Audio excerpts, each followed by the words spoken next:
It's time. Finally, a show for you. A once-a-week extravaganza, giving you the weekend's movies, the week's cons and entertainment events, what is worth watching on television for the week, the weekly comic book, novel, game, and collectible releases, as well as entertainment news and information. Everything you want, everything you need in pop culture. It's Pop Culture Kaboom with your host, Jimmy Jones. Hello, world, and welcome everybody who's joined us on this entertainment journey to this point, and all of those that are listening for the first time. Spencer Stoner is sitting across from me today, which is kind of weird because now we're kind of like staring at each other, and I got my laptop in between us. So it's not awkward at all. It's like we're playing Battleship. Anyway, Rob, of course, is here. Rob Hello, Nault behind the big board and taking your calls. And we have a special in-studio guest. Hi, Jimmy. How you doing? MC Hunton. Hunton. Hunton. Hunton. Hunton. It's almost a Hunton. You got to be all I can't tell you how many missed emails I've had sent to the wrong email with Hutton instead of Hunton. Really? So many. Wow. See, if you had a Ponzi accent and you could say Hunton, nobody would ever miss the N. That's true. It's very pompous. It kind of is, actually, yeah. It's Hunton. Gotta say it like that. Like very off-brand as well. It doesn't really match me as a human being. Very true. And she isn't a freestyle rapper either, so not that kind of MC. What? So, yeah. I've also gotten that a lot, too. Those jokes galore. Oh, yeah. Well, now mildly disappointed. Well, try living with Jimmy Jones. Yeah. I've gotten so many Kool-Aid jokes over the years, it's not even funny. What? Go to... Okay, I'll have to read you that one that Eric just sent because I'm not following what he says. Something about my comic replies. Did Spencer see my comic replies? No. I don't... From last week? Is that what you mean, Eric? Because that's kind of weird. Anyway, welcome to the show. Yes, and smooth transition there. Yeah. Tonight we'll give you everything you want, everything you need in pop culture entertainment, whether you consider Sunday the end of your week or the beginning of it. Go into Monday, the best informed person you know, as we provide you with the latest news, information, and releases from television, comic books, movies, novels, cons, and events, toys and collectibles, and games. The Pop Culture Kaboom radio show is also your place on the radio dial for you to talk about your favorite fandoms. This week, Tony Sanfilippo, Filippo's Horrible Reviews. Wait until he gets going, I guess. Oh, yeah, this is... I guess he's shooting for that HBO comedy special. I don't know. Oh, Eric? Yeah. Okay. So. Wait till Eric gets going? I guess. I guess he's in a mood. He's feeling a little spunky. I guess. Okay. Very weird. He'll be here to talk to us about the movies that are going to be coming out this week. And our special guest this evening will be talking with the co-founder and executive director of the Cordillera International Film Festival. You know, it took me 4 years to learn how to say that right. I'm serious. Emily Skyle-Golden will be talking about the upcoming Cordillera International Film Festival 7th Annual Fright Night. Cordillera International Film Festival 7th Annual Fright Night is taking place at the Locomotion Plaza on Thursday, October 26th in Reno, Nevada.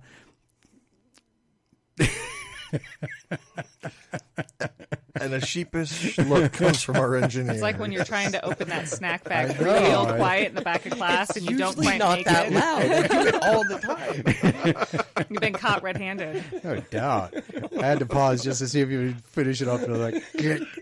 Well, like I said, it's usually not that loud. Yeah. So we'll be talking with Emily Skyle-Golden. She'll give you all of the details about the 30th anniversary screening of Hocus Pocus, the bonus spooky short films, the outdoor games, costume contest, and raffle prices. Did I mention that the Cordillera International Film Festival... Raffle. I mean, we're in Nevada. It could be either, right? That's why I was asking. I'm like, wait, are they giving away a rifle or is it a raffle? A raffle for a rifle. I don't know. I don't think they'll give away a rifle. Well, no, they do. That's why. Again, welcome not to Nevada. Them. No, I know, but that's what I'm saying. Like, there are certain raffles that Yeah. they do. That's why I'm curious. You've now confused There me. are raffles for rifles didn't at take Waffles sells. Yeah, they're going to be raffling waffles. I want the waffle raffle. I'm here for That's that. actually good. Yeah, I'm hungry now. Cordillera International Film Festival 7th Annual Fright Night is free. So if you want to go and attend that. Our special in-studio guest for the entire Pop Culture Kaboom radio show is award-winning author of the Martyr series, MC Hunton. Yay! Yay. And we'll be talking with you the entire show about all of your novels, all 3 of them. Excellent. We'll see if she regrets her decision by the end of the show. I will not. I cannot tell you how long I can talk about these books without tiring. It's whether you get sick of me. Well, no. And we'll also be talking about the prequel novelette, Fading. Yes. Which I have up too. So, and so if you want to know more, I mean, first of all, kudos because this you kind of came out of nowhere because you've written 3 books and a novella or novelette, however you want to say it.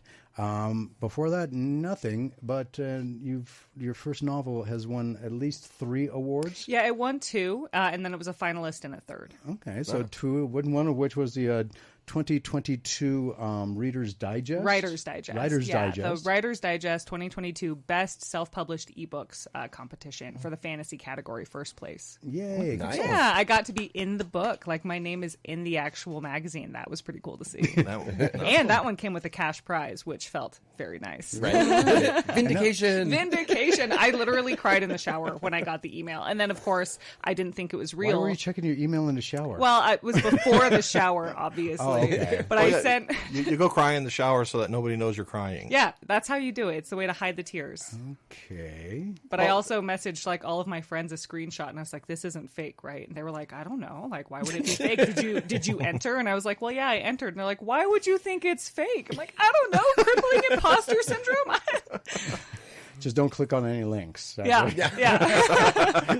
Turns out it was not fake though, so we're all good. Everything's good. So, how long did it take you to? I mean, because how long has it been since the first novel there, Resurrection, was released? Resurrection came out in July 2021. So 2 years, 3 years. In 2 years. Yeah. 2 books, 2 awards, 1 finalist. Yeah. So that's pretty good. Yeah, it's pretty good. I'm very proud of it. I mean, Yeah, thank you. I've been working on the series since I was 15. The first book specifically has been rewritten no fewer than 4 times because, first draft at 17, we can all agree that's going to be garbage. Yeah. Just hot garbage. I still have it. Still garbage. So it's been... But it's nostalgic garbage. Nostalgic garbage, yes. So I've You'll rewritten be that able to one. sell that on eBay. My first I might be manuscript. able to. And my first book cover that I hand drew, also garbage. Wow. See, if it is no secret that if I tried to draw anything, it would look like The Hills Have Eyes. Yeah. Type of nuclear family. There's a reason I hire out my art now. Yeah. Probably smart. So we'll be talking with you all show long. All of this and your comments and thoughts on the 7 pillars of pop culture entertainment, your favorite fandoms, and everything discussed on the show to add your voice. Or if you'd like to talk to MC Hunton, the phone number to call is 775-515-4141, and that number is good during the radio show only, anytime during the radio show. But if you are too shy for the phones, you can always send me a message through Facebook Messenger like Eric in Whittier, California does. Thank you, Eric. Appreciate it. And or you can reach us 24/7 by sending us an email. If I can even find it in here. Okay. I have so much. Did you see how many things I have pulled I do. up here? I see all the tabs. So you're always welcome. It's like what my brain looks like at all times. Ooh, okay. See, Yeah, I'm like, thankfully he has those his- tabs. Like, I can't have more than 2 open, or I like. Really? Yeah. I have an embarrassing number. Like, even on my phone, it's not cute. Like, I'm a habitual get rid of all of those. Yeah, thankfully though he has his laptop on silent. Otherwise, we'd hear that weird background music that you can't figure out which tab it's coming from. Wow. I have that too. Unfortunately, Listen, I he's might right. forget some of the stuff that I needed when I opened those tabs. I can't close them. That's true. Absolutely. Serious question. Is there a film entry next year? For what, Eric? A film entry. I guess that may be a question for you. Is there a film entry for next year? Film is not on my radar at this point. Yet. Nothing yet. So if you would like to send us an email, just send us an email at popculturekaboom@gmail.com. Please put in the subject line question, comment, concern, or my fandom. In the body of the email, please add your name. First name only. I don't need your full name, and I will not read email addresses on the phone. Because we do not dox here on the show. No. Yeah. City and state or country that you live in. Then fire away with what's on your mind. I respond to each and every email, and I do read them on air grammatically incorrect, so make sure you do get your spelling correctly. Also, and even then, you're just still iffy on some pronunciations. Yeah. I also respond to each and every email, and if they are for Spencer or Rob, I will forward it to them to respond back to you. Bear in mind, it will be read on the air unless you specify for it not to be. First up it is Adim from, what was it? D-A-W-R. Dawarum. What? Dawarum. Dawarum, Ethiopia. Your movie talk is good, always funny. Even what to watch the bad ones. I guess he meant want to watch the bad ones. Okay, I feel bad for you if you want to watch those bad movies. God bless you. I don't know. There's something fun about watching a really awful movie. Like, It is. There's Yes, just there a is. special kind of dopamine hit you get from that. Yeah, if MST3K have proved anything, Yes. it was that. Yes. John from Loomis, California. It seems that the release lists that you used to don't exist anymore. Any chance you can bring them back? I try and get to them. I actually spend like way too many hours making all these lists of stuff that I don't ever actually get to. It's actually on the agenda. Yeah, I mean, Another list. that's what all of these tabs Another down list here of open lists. are A list of for. lists. Yeah, I got a list of lists going on right here, and that's all of every single one of these. That's is why he needs tabs. comic books. Look, we've come full games. circle. Yeah. We try, but life happens. Yeah. 7 pillars are a lot to cover. Yeah, and true. yeah, especially when you're running your mouth the whole time. But I try to get to everything every week, but sometimes it just does not happen, especially when you have an in-studio guest, because there's always some more to talk about when this guest is in studio instead of just a 20-minute phone call. You mean we're distracting? No, I can just get more another in depth. more opinions. And, Yeah, Oh, and excellent. more opinions too, different opinions. Oh yeah, and plus it helps us, spread the pain of those trailers too. Oh, man, yeah. they were. That was some pain. Happy Halloween. Mary from Ponte Verde Beach, Florida. I got to say, I wish you'd take a stance on the current war in Israel. You don't even talk about what's going on. Also, you don't really comment on the Hollywood labor strikes either. Are you afraid to take a side? No, but this is not the forum for any kind of political talk or any kind of geopolitics. If you want those, you can go to any other radio show, pretty much on any radio station, and have a field day there and espouse with people that share the same view of you as you, or argue with people who don't. I don't care, whichever you like to do.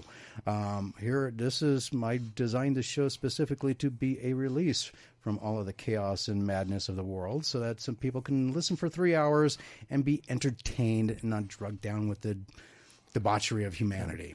And in the case of the strike, we do report on it. I do report on it, yeah. So I That was just a don't. big topic last week. Yeah, exactly. Actually, since it started. Yeah. But Eventually, yesterday we did talk about it, or last week we did. Well, give we a do pretty every good week, and we conversation mention about how it. many days each one has been in there. We've mentioned the progresses. We've mentioned the Because So it that- affects drawbacks, yeah. everything. If it doesn't, if the writer's strike affected everything. So, and now the Very actor's relevant strike. to pop culture. Very, very relevant. Or what's going on in Yeah, but the Middle East really isn't very Pop topical, to pop culture at all. Rachel in Harbor Beach, Michigan. I'm a huge fan of Loki. I think the series is setting up the upcoming big Marvel movies. Yeah, I do too. Yet it seems like you don't want to talk about it. I think you and I discuss it each week. but we try to stay away because Spencer wants to watch it and watched hasn't. it yet. No, And so we don't want to spoil. I'm still suffering a little Marvel fatigue. So I I'm- also have Marvel fatigue. I feel you there. I feel like I'm the only one, so I'm glad to know yeah, I'm but not the only one. so I did watch She-Hulk. See, that's probably what gave you Marvel fatigue. Well, no, I like She-Hulk. I had funny. Marvel. I had Marvel fatigue, but I am a big fan of She-Hulk, and I'm glad that she finally got some time in the sun in the MCU. Now, the last episode or so fell apart a little bit, in my humble opinion, but for the most part, I think that the It was actress great. nailed it. Yeah, no, it's great. mean, I like that. she is a great She-Hulk. Yeah. And I do hope it gets a season 2, and I'll actually watch that, and hopefully by then my Marvel fatigue and will then be he'll catch up on Loki. yeah. And then I'll catch, because my oldest sister loves Loki, so she kind of keeps me in the loop. So yeah, and I'm not too afraid of spoilers because it's time travel. There's always going to be spoilers. Yeah, and that's the only thing that really grits my teeth about the whole thing is I am so appalled by just time travel in general.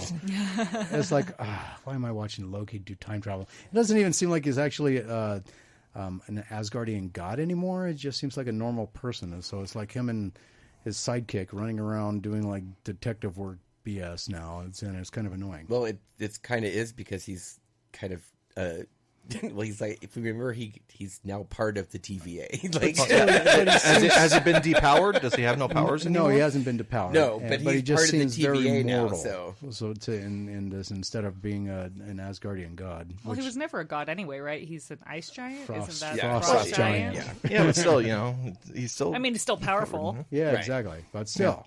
Oh, that brings up continuity problems, but that's not. That's a conversation if we for a want to different talk day. about continuity Yes. problems, we'll be here all night. Yes, exactly. I think all you the should. retconning is like dumbfounding. Yeah. Well, that's how it is in comics. So it's like welcome to the real world of comics here for your real All of the fake people world. who have yes. only been involved in Marvel since the movies are finally understanding what's been happening in the comic world for forever. Yes, Yeah. exactly. Right.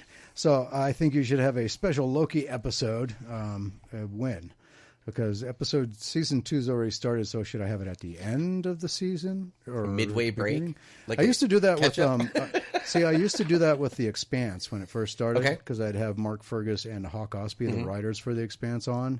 And at the end of the season, I'd have them on to talk about the season, and then I'd have them on before the next season started to Like a talk recap. about, and try and pry some information out of them about the next season. Yeah, trying to work around those blasted NDAs. Oh yeah, and Hollywood has some Spoilers. Did you ever watch The Expanse? I did not. Oh, Yeah, we're going to quickly learn here. If you ask me if I've seen the movie, the answer is probably no. okay. Yeah. My friends have a whole list of movies I haven't seen that's a shared note.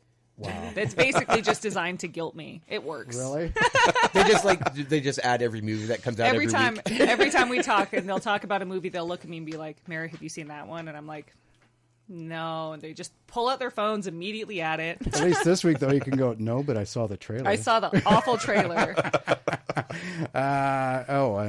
So I don't know when we'd want us to have this special Loki episode and get Tom Hiddleston on the show, or Owen Wilson. Yeah, because that would be easy. Yes. Yeah, if you have their contact information, please provide it to us in another email. Their publicist or whomever. Can I come for that episode too if they're here? We would like that. I'll sit in the other room. Oh yeah, We're they would with be you here. on that. We yeah. want them as well. Like, They would more than likely be on by Spread the word. But if I could get them in studio. Yeah. So I mean, the best. The close. if we get them on phone, I'll be like, Yeah. Do you mind if we charge you admission if that happens? I think it'd be Just worth sit out it. I mean, there. I kind of think. we'd have we'd have to unblock this. We'd have people peering in. Like, Yeah, you would. You would have people peering in. It would be a very No, because the whole show would be like, Don't lick the glass. Anyway, so join us join me anyway at Dreamwell Comics Saturday, October 28th from 1 p.m. to 3 p.m. for Dreamwell Comics Marvel Trick or Read event. They will have specials to celebrate from opening to close, specials for those in costume, and don't forget to grab yourself some of the Marvel Trick or Read comics. We'll also have something special for everyone who comes to Dreamwell Comics while I am there from 1 p.m. to 3 p.m. if you are in costume. It's like Free Comic Book Day in October at Dreamwell Comics all day long, Saturday, October 28th. Speaking of events, you will have the actual book launch for book 3 of the Martyr series, Devotion, on October 29th. Yes, I will. At 3 p.m. At 3 p.m., 3 to 7 at the Coffee and Comics. The 3 location to 7. You in know, we start the Sparks. show at 6. What's I up know, with that? I know. What's The one up on with that? Bearing? Yeah, the one I'm Barry. Oh yeah, I love that one. I play It's a great D&D location. there every Wednesday. Yeah, it's a great location, and I mean, Coffee and Comics in general is a great local Oh, business. yeah, they're great. They're great people. They're there. great people. Like, I really enjoy patronizing them as a consumer. Like, I just like to go down to Coffee and Comics. That one is pretty close to my house too, so I can just zip on by whenever I want. It's a larger location. They have a full bar, which is part of the reason we're going there. Because somebody needs a little bit of liquid courage before she does a reading from the book on stage in front of people. Really? Yeah. Yeah, I know that one. Actually, not to kind of, well, I only got, a couple of seconds here you anyway. got 45. You're good. 45 seconds. When my very first show ever playing bass for a band, It was quite shocking because I don't know how they got the gig, but we opened for Death Angel. I don't know if you know who Death Angel is. Nope. You're like, oh, that's impressive. I have no idea who they are. So like it was the Mountain View Theater in Mountain View, California. But it could have 500 people in it, and that was my first show ever in front of 500 people, and I heard every note that I played wrong. Yeah. Literally, I was like, why is my bass so loud? Everything you stumble over, every little mistake, it's very clear. Yeah, when you're mumbling like, I can hear that. All right, and that brings us to the end of the first 20 minutes. If you'd like to give us a call, 775-515-4141 if you have any questions about the Martyr series for MC Hunton, or if there's anything you want to comment on thus far, feel free to give us a call. Otherwise, we'll talk to you on the other end of this break. So don't go anywhere. We'll be right back with Moa.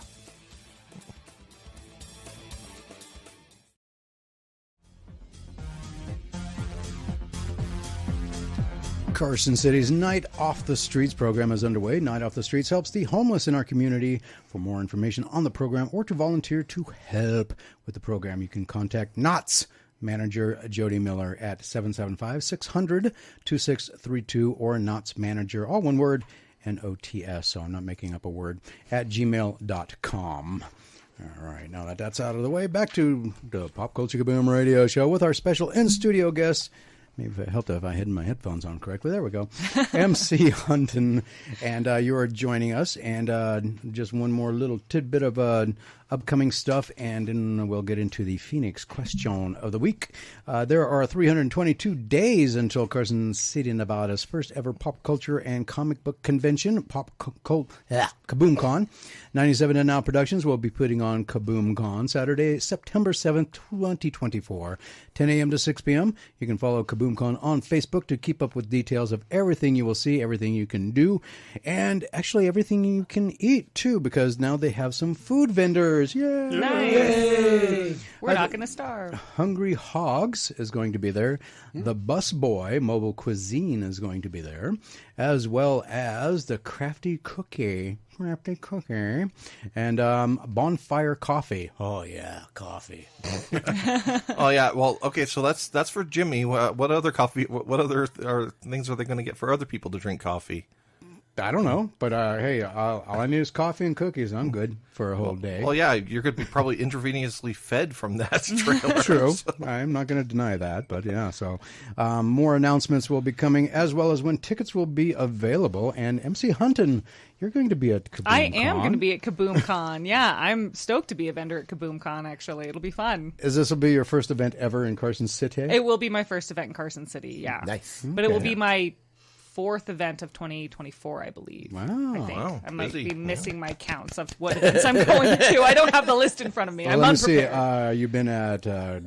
you were at RageCon, you were at ArieCon, and you were at the Silver I was Age not. Comic-Con. I missed ArieCon. What? Yeah, I know. I missed ArieCon. I was out of town, and I missed the punk rock flea market this last summer because I was out of town as well. But I was at the Silver Age Comic-Con, RageCon, and then I'm going to be at at the punk rock flea market again this November. The Flea's the Season on the 11th and 12th. I'll be there as well. November 11th and 12th. Okay. Which is interesting. That'll be November 11th will be my 5th anniversary on the year. Nice. So, congratulations. 5 years on doing the Pop Culture Kaboom radio show. All right, let's get to the Phoenix question of the week, which was actually an interesting one this week and very difficult. You had to really think about it. So if you want to respond to this, you'll have plenty of time to think about it. In the spirit of Halloween, music has always been a part of holidays, and Halloween is no exception. From the Monster Mash to Dragula, I Cast a Spell on You to Your Nightmare. Do you guys know who did all of those songs? Your Nightmare is the only one's not popping in my head instantly. That was, not five. What it was, I had it off the top of my head too. Anyway, but it's gone. Oh yeah, but Boris with the Monster Mash, Rob Zombie Hawkins with Dragula. I remember the Bette Midler version of "I Cast a Spell on You" because of Hocus Pocus. Yeah. Really? See, I'd never seen that movie. My wife my wife and my daughter love that movie. How have you not? Hocus Pocus is like, I watched Hocus Pocus last night, actually. Like, how have you not seen that? Like, I know I just Very said I've like carefully, never seen trust movies, me. but this is one I've seen. Okay. Yeah, don't you feel ashamed now? No, I don't. I will not be shamed into anything. The Phoenix question of the week: what song, not the artist, is the scariest, creepiest song that sticks in your memory every Halloween? Who wants to go first? I don't care. Okay, go ahead, Rob. All right. So, by all means, the scariest, creepiest song has got to be Nightmare on My Street. Oh, my street. Will Smith and DJ Jazzy Jeff. Oh, really? Wow. Because when I hear completely that, forgot I about really that one. want to scream. Because it's so annoying and it's so Oh, so bad. if that's what we're going It off, is it's like just the every worst. song my kids listen to is on my list. It is like the worst, like pop, like it's like so bubblegummy rap that like it just is so ingratiating. And if you start to hear it, and that's the thing that stuck me was like, you know, that gets stuck in your head because like once you hear it, you're just like, oh my god, it's stuck. My kids listen to a song called Gummy. You get that that word like twitch, where you yeah. did. You Wanna got a die, little. so Wow. Okay, Spencer. Well, when it comes to me, you know, the one song you just cannot avoid. I mean, absolutely. I mean, as much of an earworm as Nightmare on My Street is, I mean, you cannot avoid Michael Jackson's Thriller. yeah, Oh, okay. I mean, that one. I mean, and the music video. yeah, and the music. Yeah, I remember when that video premiered. Okay. Yeah. I saw the behind. They showed the whole behind the scenes thing with John Landis, Michael Jackson turning into the were-cat. Yeah. And then him doing actually dance. becoming a zombie. Yeah, and it's become such a staple that there's a zombie pub crawl in Reno.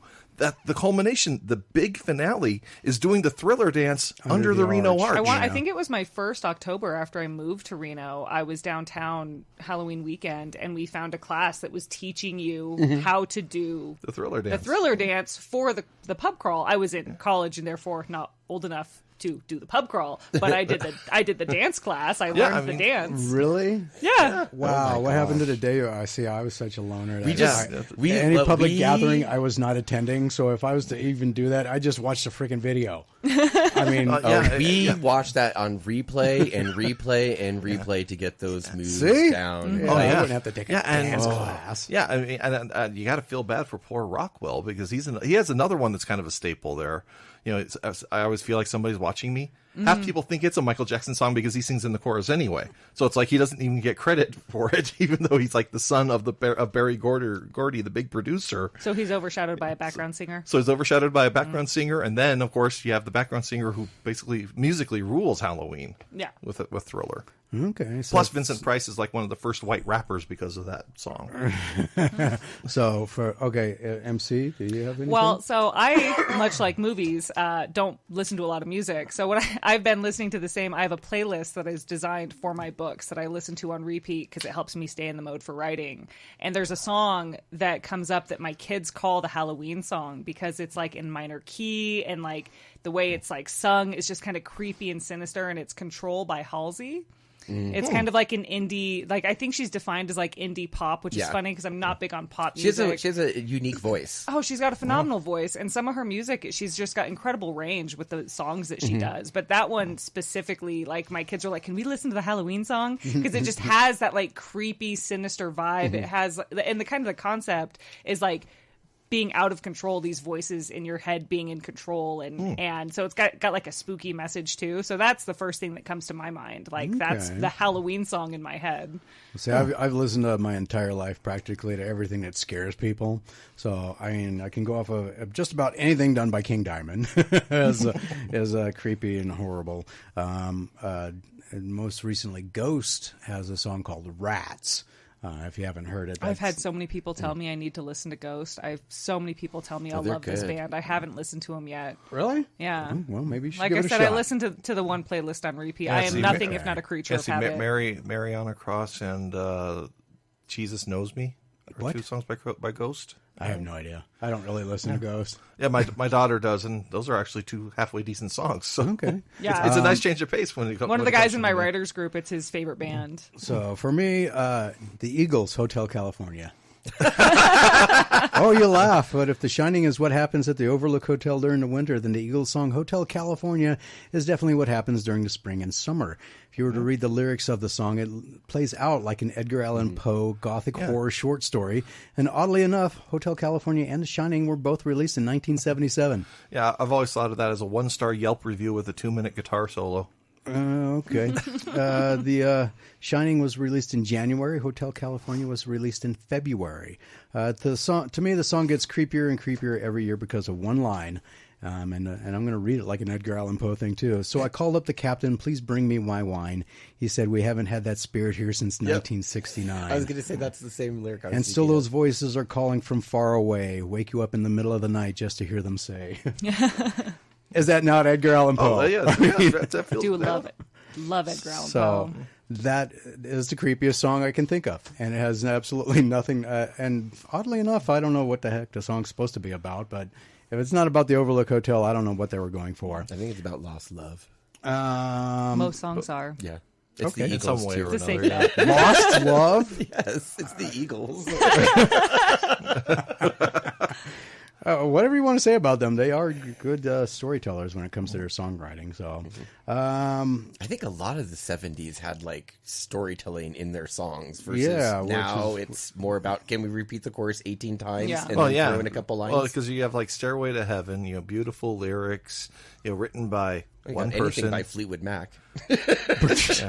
Yeah, and nowadays you have something written by like Doja Cat, written by 18 people, and it's just like the same 3 words over and over and over. Right. I don't know. It's kind of funny when you say it like that, though. And then all I can think of is AC/DC's Big Balls. It's like, oh, yeah, great storytelling there. Or Purple Rain. At the end of the day, I think we can just agree there was bad music in every generation. Yes. Yes. Oh, yeah. Although the funny thing about Big Balls by AC/DC, my sister actually made me a playlist because I'm a Superman fanboy. Mm-hmm. She actually had that as the very last song on the playlist, just because. And I was driving at the time. I almost drove off the road. I was laughing so hard. So Eric says, "In the Air Tonight." I don't remember if that was Genesis or Phil I think Collins' that was when he single. first went off on Yeah, I his think that own. was just Phil Collins, one of his first solo songs. Any Trace, written by Bernie Toplin. I don't know who that is. Not familiar with me that neither. one. So that's my pick. If you have a favorite song that you think is the creepiest song you've ever heard, there is no wrong answer. It's whatever you think is the creepiest song. For Spencer, it's Thriller. For Rob, it's Nightmare on My Street. Nightmare on My Street. For MC Hunton, it's apparently Baby Shark. That one is truly awful. Have you listened to Baby Yes. Shark? Oh, good God. I learned how to play that on harmonica for my Oh, daughter. that's unfortunate. Yeah. Yeah, it is. Yeah, you learned how to play that on harmonica? Yeah. Wow, I would not even waste my time. That's what it's just saying. All right, A lot so easier than Oh Susanna. 775-515-4141 if you'd like to call and let us know about your what you think is the creepiest song you've ever heard.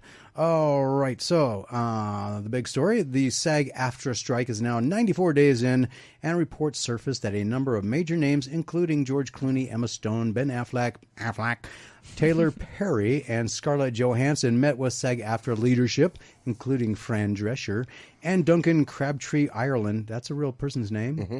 Wow, Oh, we got a okay. caller. Oh my gosh, we got a caller. To discuss the state of the strike. And hello, caller. You're on the air. What is your first name and where are you calling from? Hey, it's Robert from Dreamwell. Sorry to interrupt your sagging. Our sagging. I think that should be interrupted at first if we're sagging. Yeah.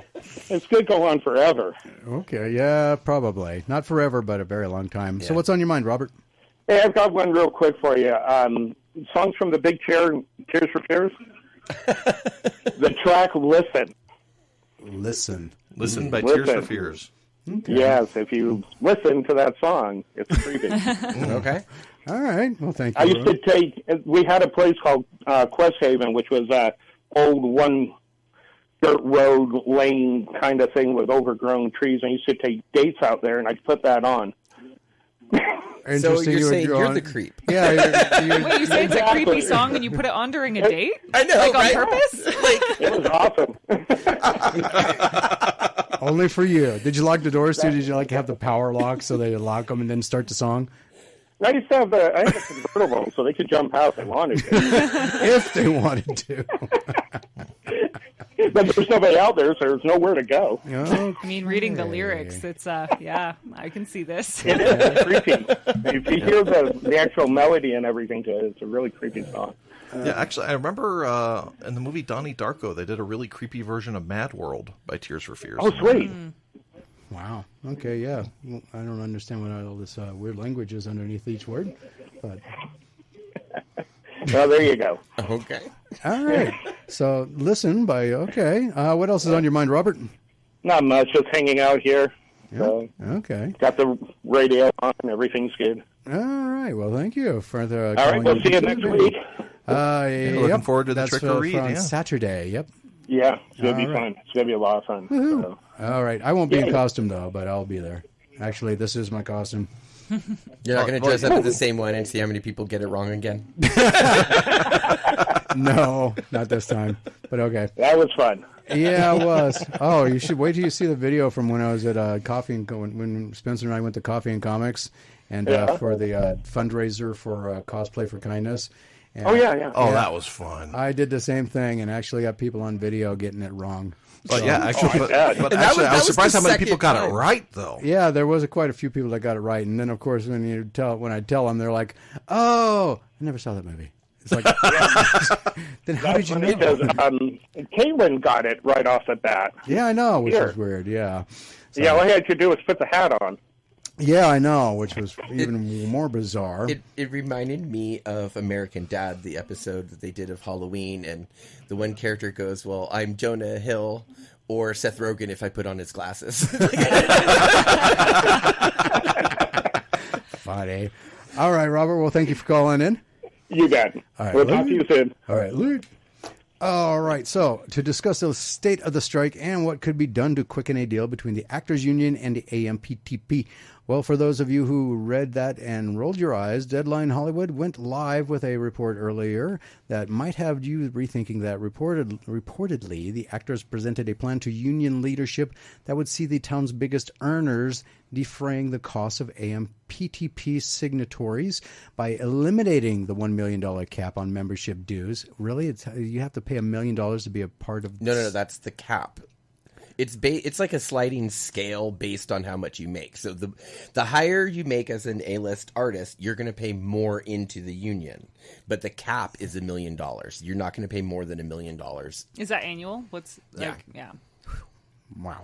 And no Imagine wonder they having have $1 to million keep to doing drop movies, yeah. annually on a Well, membership. if you're, yeah, exactly. But Right. these A-list stars who are making 5 films a year at $100 million a film, they Right. have that million, and that's why they're saying, "Hey, we can do it." But And they there's should. some downsides. Okay. No, I don't know if it's in your article, but there's some downsides. Yeah, to it. which could then be used to address health benefits and other areas of SAG-AFTRA concern.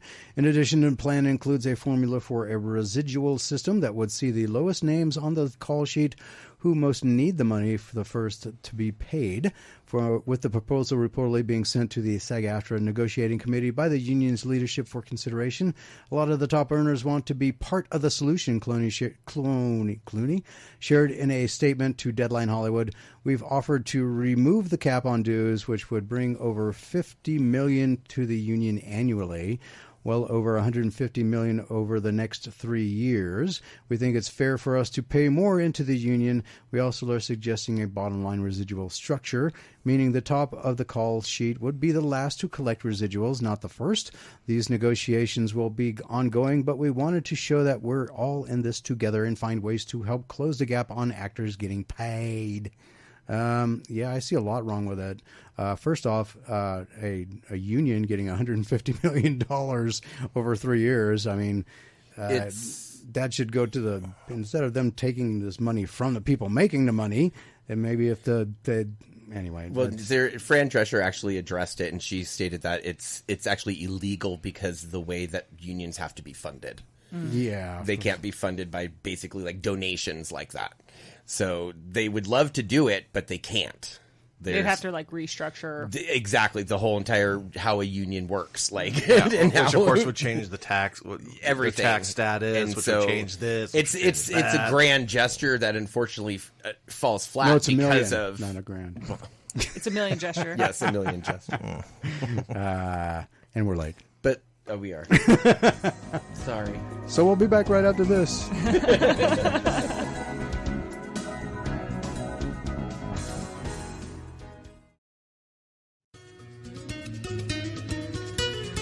Welcome back to the Pop Culture Kaboom radio show. Everything you want, everything you need in pop culture entertainment. Spencer, Rob, and I are here, as well as our in-studio guest, MC Hunton. Yay!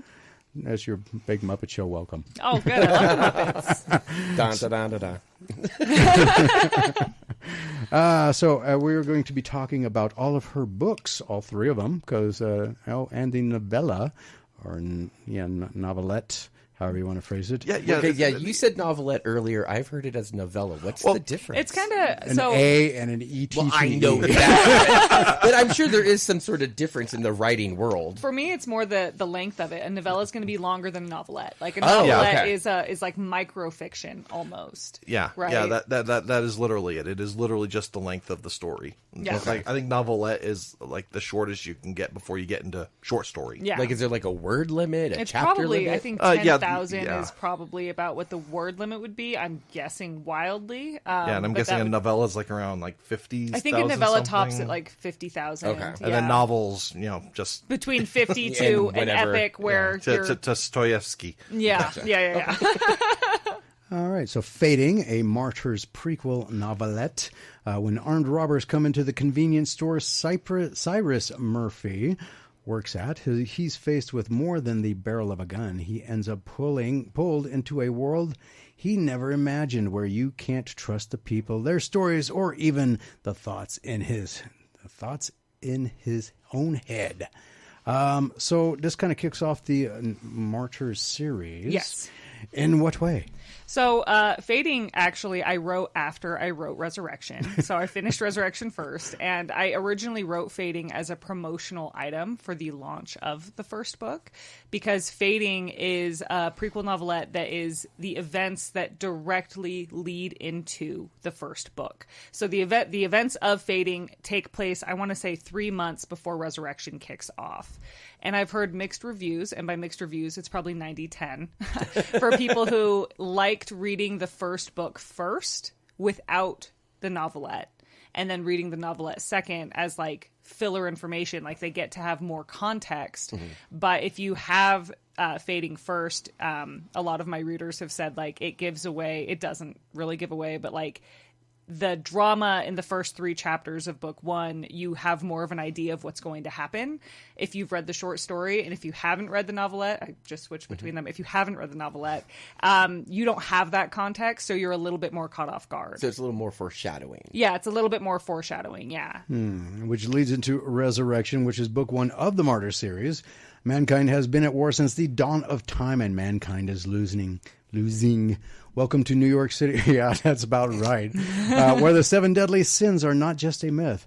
They're ruthless, powerful beings, so volatile, so pervasive that their corruption has become ingrained into the very fabric of human society. For eons, the sins have brought out the worst in mankind, quietly forcing it to its knees, viciously removing anyone and anything that stood in their way.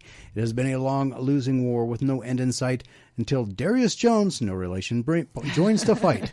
Darius finds himself with the Martyrs, an organization standing as New York's last line of defense against the sins, and he's thrown into a world he never could have imagined, full of senseless violence, unfettered hatred, yeah, it sounds like New York, and a supernatural evil that is spreading further and faster than ever before. Now Darius must question everything he thinks he knows about what it means to be good in a world dominated by so much evil, and discover if he has what it takes to be a part of this war, if he even wants to be. So that is the kind of synopsis for Resurrection. So is it like the actual 7 deadly sins? Yeah, so the premise basically is that the 7 deadly sins are not myths. They are real pervasive spirits, entities, whatever you want to call it, that actually possess human beings. And from there, basically turn their hosts into these supernatural baddies that can wreck house. And they are It's like a possession type of thing? it's like a possession. It's a possession essentially, and they basically like turn into these supernatural entities that are just, they're stronger, they're faster, they're immortal. They can be killed, but they don't age, right? That kind of thing. And they are doing a lot of work as far as systemic corruption, just deep inside of society, rather than just unfettered violence, though that also happens. They just do that under the surface. And then you have your resistance group, which is this ragtag team that is dwindling, trying to stop them without the real tools that they need to stop them, until our main character comes in and turns out he can fix a lot of their problems. Okay. So what made you gave you the idea to do a novel or even a novel series about the 7 deadly sins? Well, the really quick and dirty answer is I was raised Catholic. So that helped a little bit. Having some kind of a religious upbringing, that kind of concept was just in my wheelhouse. I no longer identify as Catholic. I'm more agnostic than anything else. But I had a lot of that religious upbringing where... And I had a cousin read my book once and go, you could totally tell you were raised Catholic and not necessarily stoked about it. So it has that underlying theme in there for sure. And the 7 deadly sins have always fascinated me. I did a lot of research on them. Fun facts that never really come up is each sin has like a color associated with it, an animal associated with it, all of these kinds of things. Oh, cool. Also not technically in the Bible. They're in like a different writings from some other pope is where that kind of came from. But I've always just been fascinated with the concept. I think it's really interesting to dig deep into these vices that we look at, and what that would mean if like an entity is driven by that vice, right? As kind of a concept. So is that something? Oh, go ahead, Rob. I was just wondering. So you said they're powerful or and whatnot. Now, do their powers incorporate that specific vice, or do they have like access to all the 7 vices? Or... No, so the vices are more of an influence on like personality and like how they function. So like, for example, one trend that I have in there is that gluttony is almost always in charge of and corrupting like judicial systems, police forces, first responders, that kind of thing. Anywhere where you have these systems, particularly like the police force, where they take a lot, and the military is a good example, they take a lot of resources. They're gluttonous for resources. In a concept like that, greed is involved in Wall Street. Pride is a CEO of a huge pharmaceutical company, and he hikes prices up, right? Things like that. So it's more personality driven, and also, I mean, this is getting deep into the book. We'll probably have no context here for you. I'm about to confuse a bunch of people, but like how they choose the hosts that they possess even is driven by their personalities and their vices. So like lust is going to specifically possess people who are attractive and have social influence, right? Versus wrath, who doesn't care about that and might possess for totally different reasons. Gotcha. So just out of curiosity, because since you did all this research into the 7 deadly sins, is there any mention of it or any kind of history of it outside of the Catholic religion? I mean, so like in India or not really the Japan? 7 deadly sins, but other cultures. And I could look up my notes. I have them in my massive document of notes of reseach that I did not bring with me. Other cultures. You came unprepared. I didn't bring the binder. I have a binder actually, and I didn't bring it. No, other cultures. She has to use a hand truck for. That's how. Right. Yeah. Other cultures have similar things. There are similar ones in Indian cultures, and like in Islam, there are similar theories and similar elements that you are looked at as like vices. I read the Bhagavad Gita, which is actually in my book. Like we reference the Bhagavad Gita in the first book. And that has reference of a bunch of human vices, which includes many of the 7 deadly sins, but also others. And then if we look at cultures even beyond typical, monotheistic faith, if you look at Greek culture, if you look at Greek mythology, like what is Zeus if not lust, right? The god of war, right? Ares is wrath, right? You can find these kinds of vices under different names in multiple multiple mythologies around the world, because typically we ascribe, especially in polytheistic religion, we assign human traits and human, fallibilities to these deities. And so like Hera is envy. Hera is full of jealousy. Like the whole point of Hera is jealous rage, right? And that's true for almost any like polytheistic culture you're going to look at, like any faith out there. Their gods are going to kind of fall in line of whether it's the 7 deadly sins, it's some kind of like this character is based off of this human experience. I was just wondering if you could kind of associate a cross correlation between cultures. Well, and that's actually brought up in the book specifically, is that they track the sins through history by saying like Zeus probably existed and he was a sin. Yeah. Right? But they didn't know that. They called him a god. Right? Yeah. I always find books that could do stuff like this very interesting, and this is a very interesting angle. It's like in the book Good Omens by Neil Gaiman and Terry Pratchett. Thank you very much. It's like you had War, who was a war correspondent, and so they thought that person was always just on the ball where the hot spots were, but didn't realize that they were bringing this hot spots with them. Right. And Famine was a diet guru.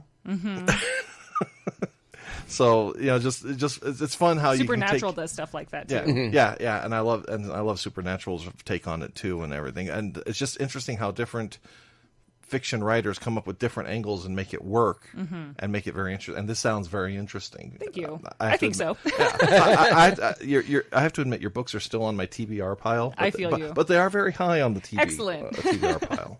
So Eric wants to know, do you flesh out your character before writing them, or does the character evolve over time as the story goes? Both, actually, and it depends on the character. My main characters, like the main core cast, right, those are all very fleshed out ahead of time.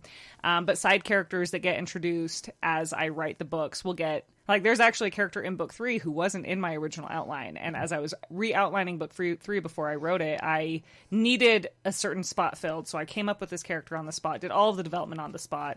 And throughout the course of that book, he became a huge deal. Like, I was surprised by him. I was like, I can't believe he's this awesome. Like, I love this guy. And I wasn't anticipating it because he was very off the cuff. But all of my characters, including the characters that I have fleshed out, like, for years, literally, they all adapt throughout the course of a book, because generally speaking, the point of a book is you get from point A to point B, and that's plotline wise.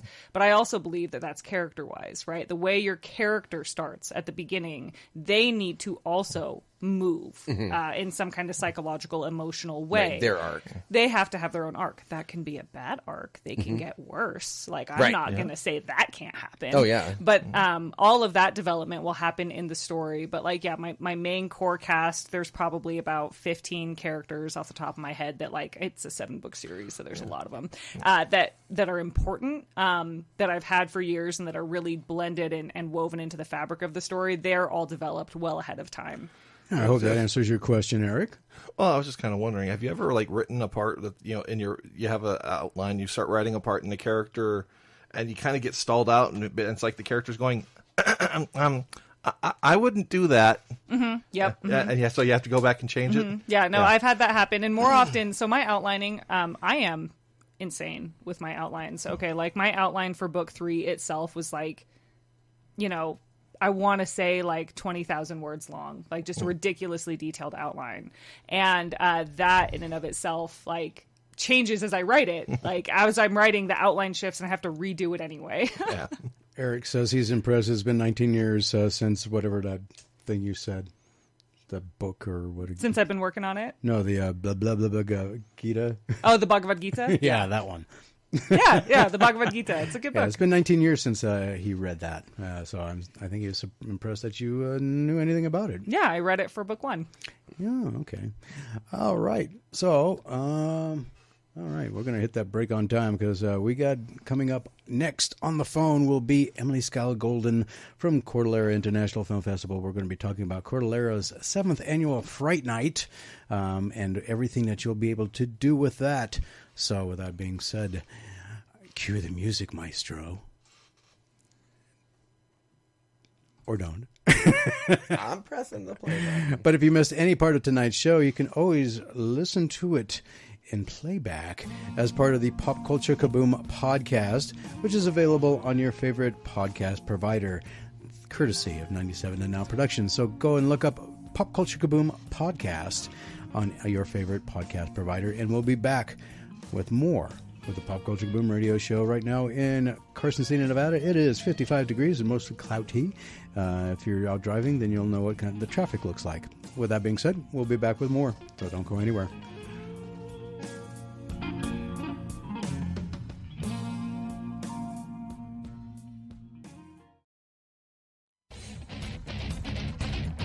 And speaking of free, coming up this Thursday, October 26th, at the Locomotion Plaza by the Reno Arch in Reno, Nevada, it is Cordillera's 7th Annual Fright Night.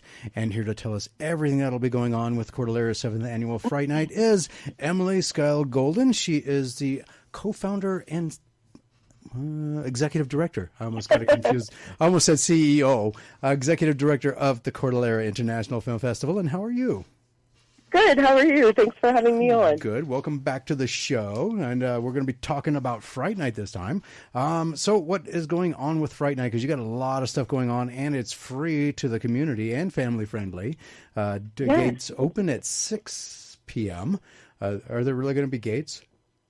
Yes, actually, Locomotion Plaza actually has gates. It's kind of funny.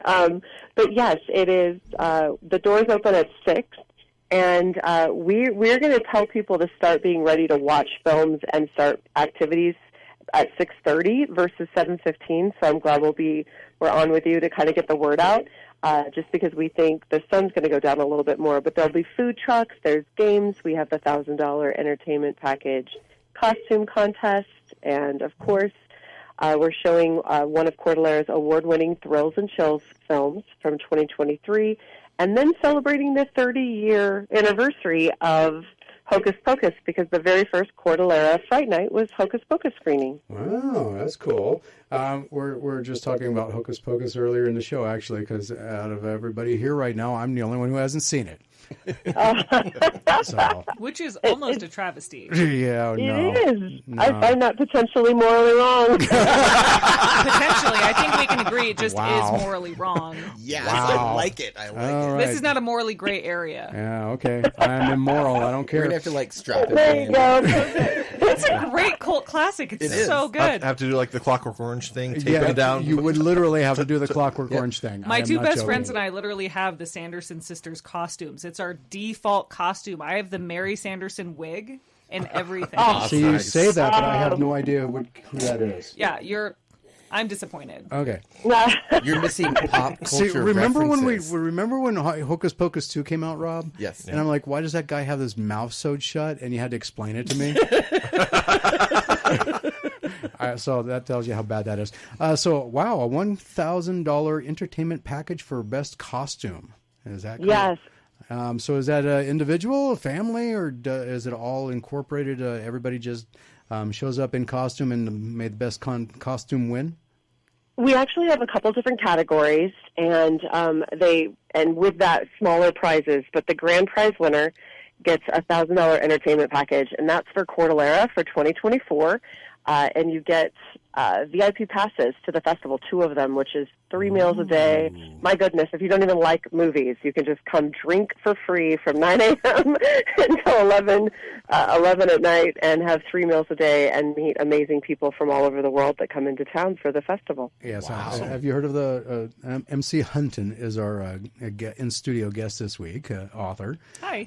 Award-winning author, actually. Have you heard of the Cordillera International Film Festival? Not until this. I was reading up on it, It is because we were guests on the same show. It is one of the top 100 film festivals in the world. That's awesome. Out of, like 10,000 film festivals or something like that?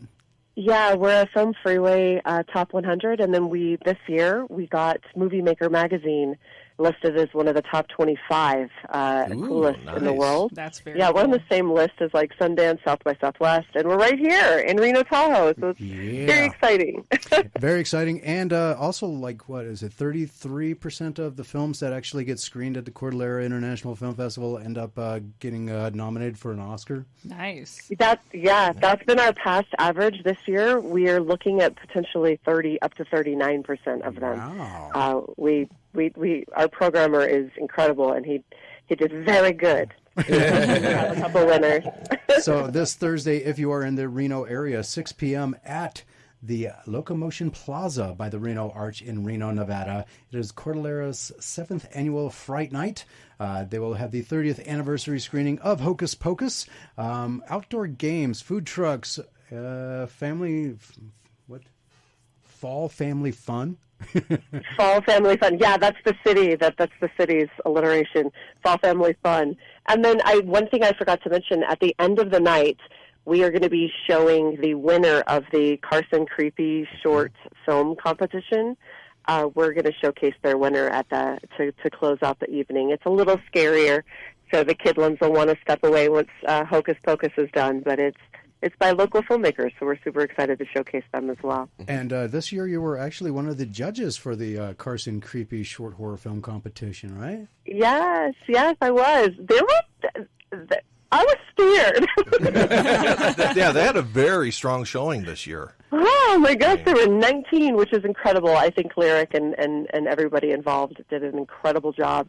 And it's always exciting for me to see local filmmakers just thriving, and the community is rising, and I'm loving it. There was really a high caliber of films this year. Mm-hmm. I was quite impressed with the range of topic, among other things, that the filmmakers came up with this year. I was impressed that they all shot in the woods and they didn't run into each other. That's true. That's it. Yeah. We have a lot of woods in this area.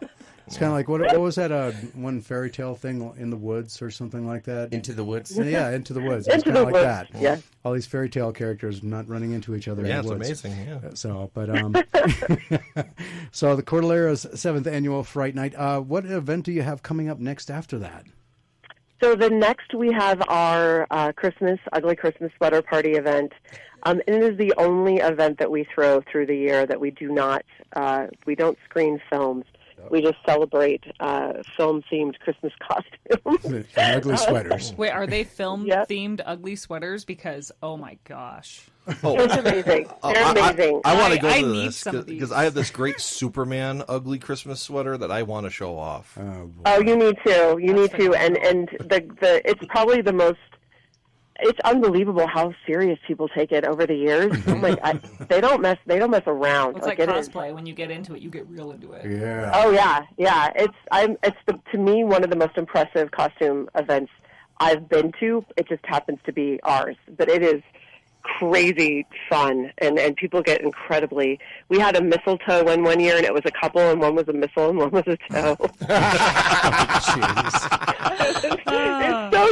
It's so dumb, but It's also a pun. Right? Everything about it's beautiful. Puns are the highest form of they're the humor best. to me. Yeah, that's punny. Oh my god. Okay.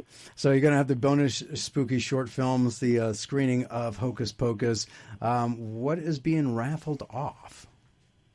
So we have a lot of different prizes. They're movie themed. We have a movie themed cookbook. We have 2 tickets to the first Film to Feast event we've had since the pandemic. So we're super excited to get. So we take a movie and we have a chef that gets an inspired tasting. So it's paired with cocktails and or wine based on the film that we screen.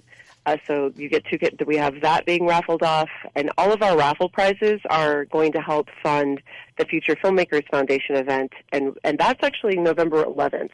So we still have a couple of slots open for creatives if they want to help be on the film side of things. We bring in professional filmmaking teams, and then we sponsor up to 100 children from local organizations, and they get to write and star in their own films and then walk at the red carpet. And that's November 11th. So. November 11th. So if you'd like to find out more about the Cordillera International Film Festival, about the 7th Annual Fright Night, or anything that Cordillera International Film Festival is doing, you can go to their website, ciffnv.org. and look everything up there. And also check out what's coming up for 2024 with the the Coeur d'Alene International Film Festival is going to be huge this year. I know a lot of people are actually, a lot of filmmakers that are looking forward to turning their films in this year. So this is going to be really interesting when to have some filmmakers that I've had on the show that haven't been involved with the Coeur d'Alene International Film Festival before wanting to come in and join you this year. So this will be awesome. That's amazing. Yeah, we had almost 4,000 submissions from 83 countries last year, and we are already on target to significantly beat that this year. It's incredible. We're so very lucky to have such a supportive community with filmmakers. You're going to have to turn it from a week event to a 2-week event. That's a lot to sift through. What an undertaking. Yeah. Well, you know what? I'm very glad about everything that you do for the Reno community and all the young filmmakers. And please do continue doing all the great work that you do. And everybody, remember that it is free to go to the Coeur d'Alene 7th Annual Fright Night this Thursday, the 26th, 6 p.m. at the Locomotion Plaza by the Reno Arch. Which one? the new one. Okay. The everybody, blue one. Everybody who doesn't know Reno's like, what does he mean? Which one? There's only one Reno Arch. No, there's two. Exactly. There's two. There's one by the National Automobile Museum. Exactly. So awesome. Thank you so much for always being such a great supporter of everything that we do. You guys are awesome. No problem. You have a good evening and have an enjoyable Thursday. Thank you. All right. Bye-bye. Bye. All right, so we were talking about Resurrection, book one of the Martyr series, and kind of delving into the whole aspect of the 7 deadly sins. Mm-hmm. So they've basically, through the book, they've been around for eons. So they basically, the concept is that they're timeless. Nobody can really identify when they started, but they have identified that they've caused problems, and they're trying to stop them. And pretty early on in the book, like all my friends are going to yell at me for giving any spoilers away, but pretty early on in the book, you learn that there's the 7 virtues that are opposite of the sins, and they're the only things that can get rid of them. And the main crux of the story falls on identifying, finding these people, bringing them in, hoping they want to join the war in the first place, and whether or not, even if they want to, if they can successfully destroy the sin without getting destroyed themselves first. Interesting. Yes, sir. So, just out of curiosity, does your book focus on, like, you said there were 7 in the series. Yes. Is each one going to focus on one of the deadly sins? Yep. So Okay. each book has a different sin as the focal villain. And the concept of each book is finding the virtue against that specific sin. Gotcha. And following the journey from, discovery to destruction. Theoretically, you'll have to read to find out. But yeah, every book is based on one of the sins. That's Cool. the reason there are 7 books. When I I started, was curious, and I'm thinking that, but then you were talking about how you were describing they were all. So I'm like, I don't know now. They all concurrently exist. All 7 of them are out there. We don't like any of them. They're all awful. They're all bad, as we typically feel about bad guys. But when I originally started writing the series, I actually planned it as a trilogy, and it got really messy because when you have 7 antagonists, how do you handle that appropriately in 3 books, right? You don't. They all have to have their own book. They all had to have their own book. And some of them, like the way that they were planned on destroying one of the villains, just some of them had grandiose exits and some of them like whispered out. And none of them should whisper out, right? We want everything to matter, everything to have an impact. And so this was back in 2000 and, oh gosh, how old am I? 2011, I want to say, 2012. And 2000. I restructured the entire series, redid the entire outline, planned everything out fresh, and came up with the 7-book series that I have now. Oh, wow. Which you are only book 3 into, which doesn't come out until next Sunday, October 29th. It actually comes out the 28th. The 28th. Yeah, it launches the 28th. Saturday the 28th? Saturday the 28th, Okay. and the 29th is the launch event at Coffee and Comics. But book 4 is done. I finished writing book 4 on Friday. Woo-hoo. So we're done with the 4th book. The 4th book is called Temptation. Okay. And book 5 is currently being outlined, and I'm hoping to do a mad rush through the first 50,000 words in National Novel Writing Month, but we'll see, because it will drive everybody in my whole life insane, because I will be, totally radio silent. That's not true. I'll be really annoying. I'll be talking all the time incessantly about the one thing. I like that your titles aren't actually the sins. Yeah. So that's kind of like, okay, what is this one going to be about? But Right. they all do end in TION. They do all end in TION. I have all 7 book titles in my head, but They all end in TION? they all do. Yep. Okay. All of them. Interesting concept. What made you decide to go that route? Well, they're kind of biblical, right? If we think about it, resurrection, Right. conviction, devotion, temptation, right? They all kind of fit with that. I personally like titles that are a single word. I don't know why I like that. My novelette is Fading, a different book I'm planning that would be a potential prequel to the whole series, is going to be called Forgotten.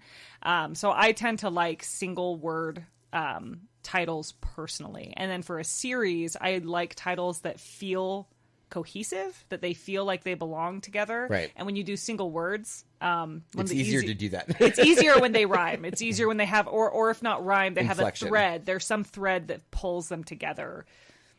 Okay, interesting.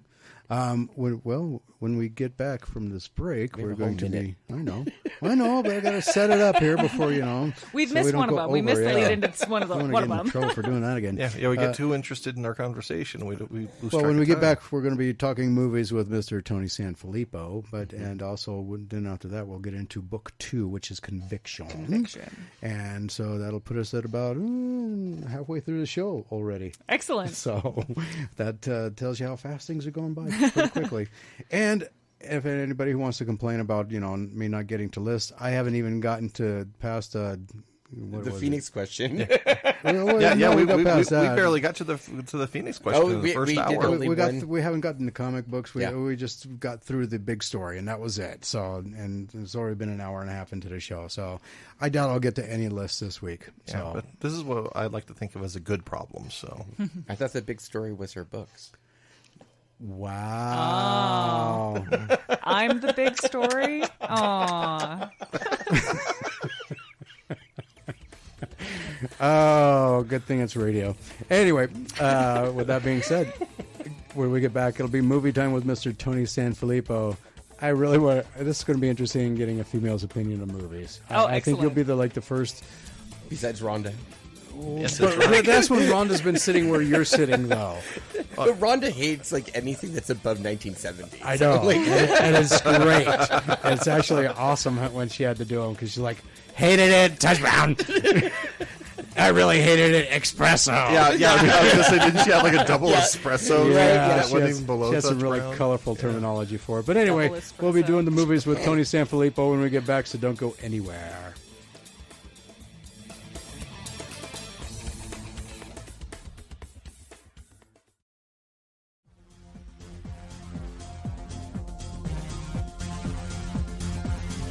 And welcome back to the Pop Culture Kaboom Air radio show. Everything you want, everything you need in pop culture entertainment. Each week, the film powers that be release dozens of movies, some of which you will never hear about, except here. Each week's upcoming releases are carefully picked over from Rotten Tomatoes, and up to 5 films are selected from genres that I would watch, and those genres are action, adventure, horror, science fiction, anime, or fantasy, and that is pretty much it. With that in mind, we sit through some of the most hideous trailers ever made, and we'll read the synopsis of each film, then give you our not-so-humble opinions. Bear in mind, we're not professional movie critics, we're just overly opinionated blowhards, but Mr. Tony Sanfilippo, Filippo's Horrible Reviews is. You can catch all of Tony Sanfilippo's reviews of concerts, television shows, and movies at Filippo's Horrible Reviews. Speaking of concerts, you just recently saw one, right? I did. I was going to say I need to reboot that. I'll be going to morning, so I'll have hopefully some time. But yeah, I just saw the Revolutions tour, I think is what it was called, Shinedown, Papa Roach, and Spirit Box. Nice. I got to see the last show of the tour in Denver. It was actually really good.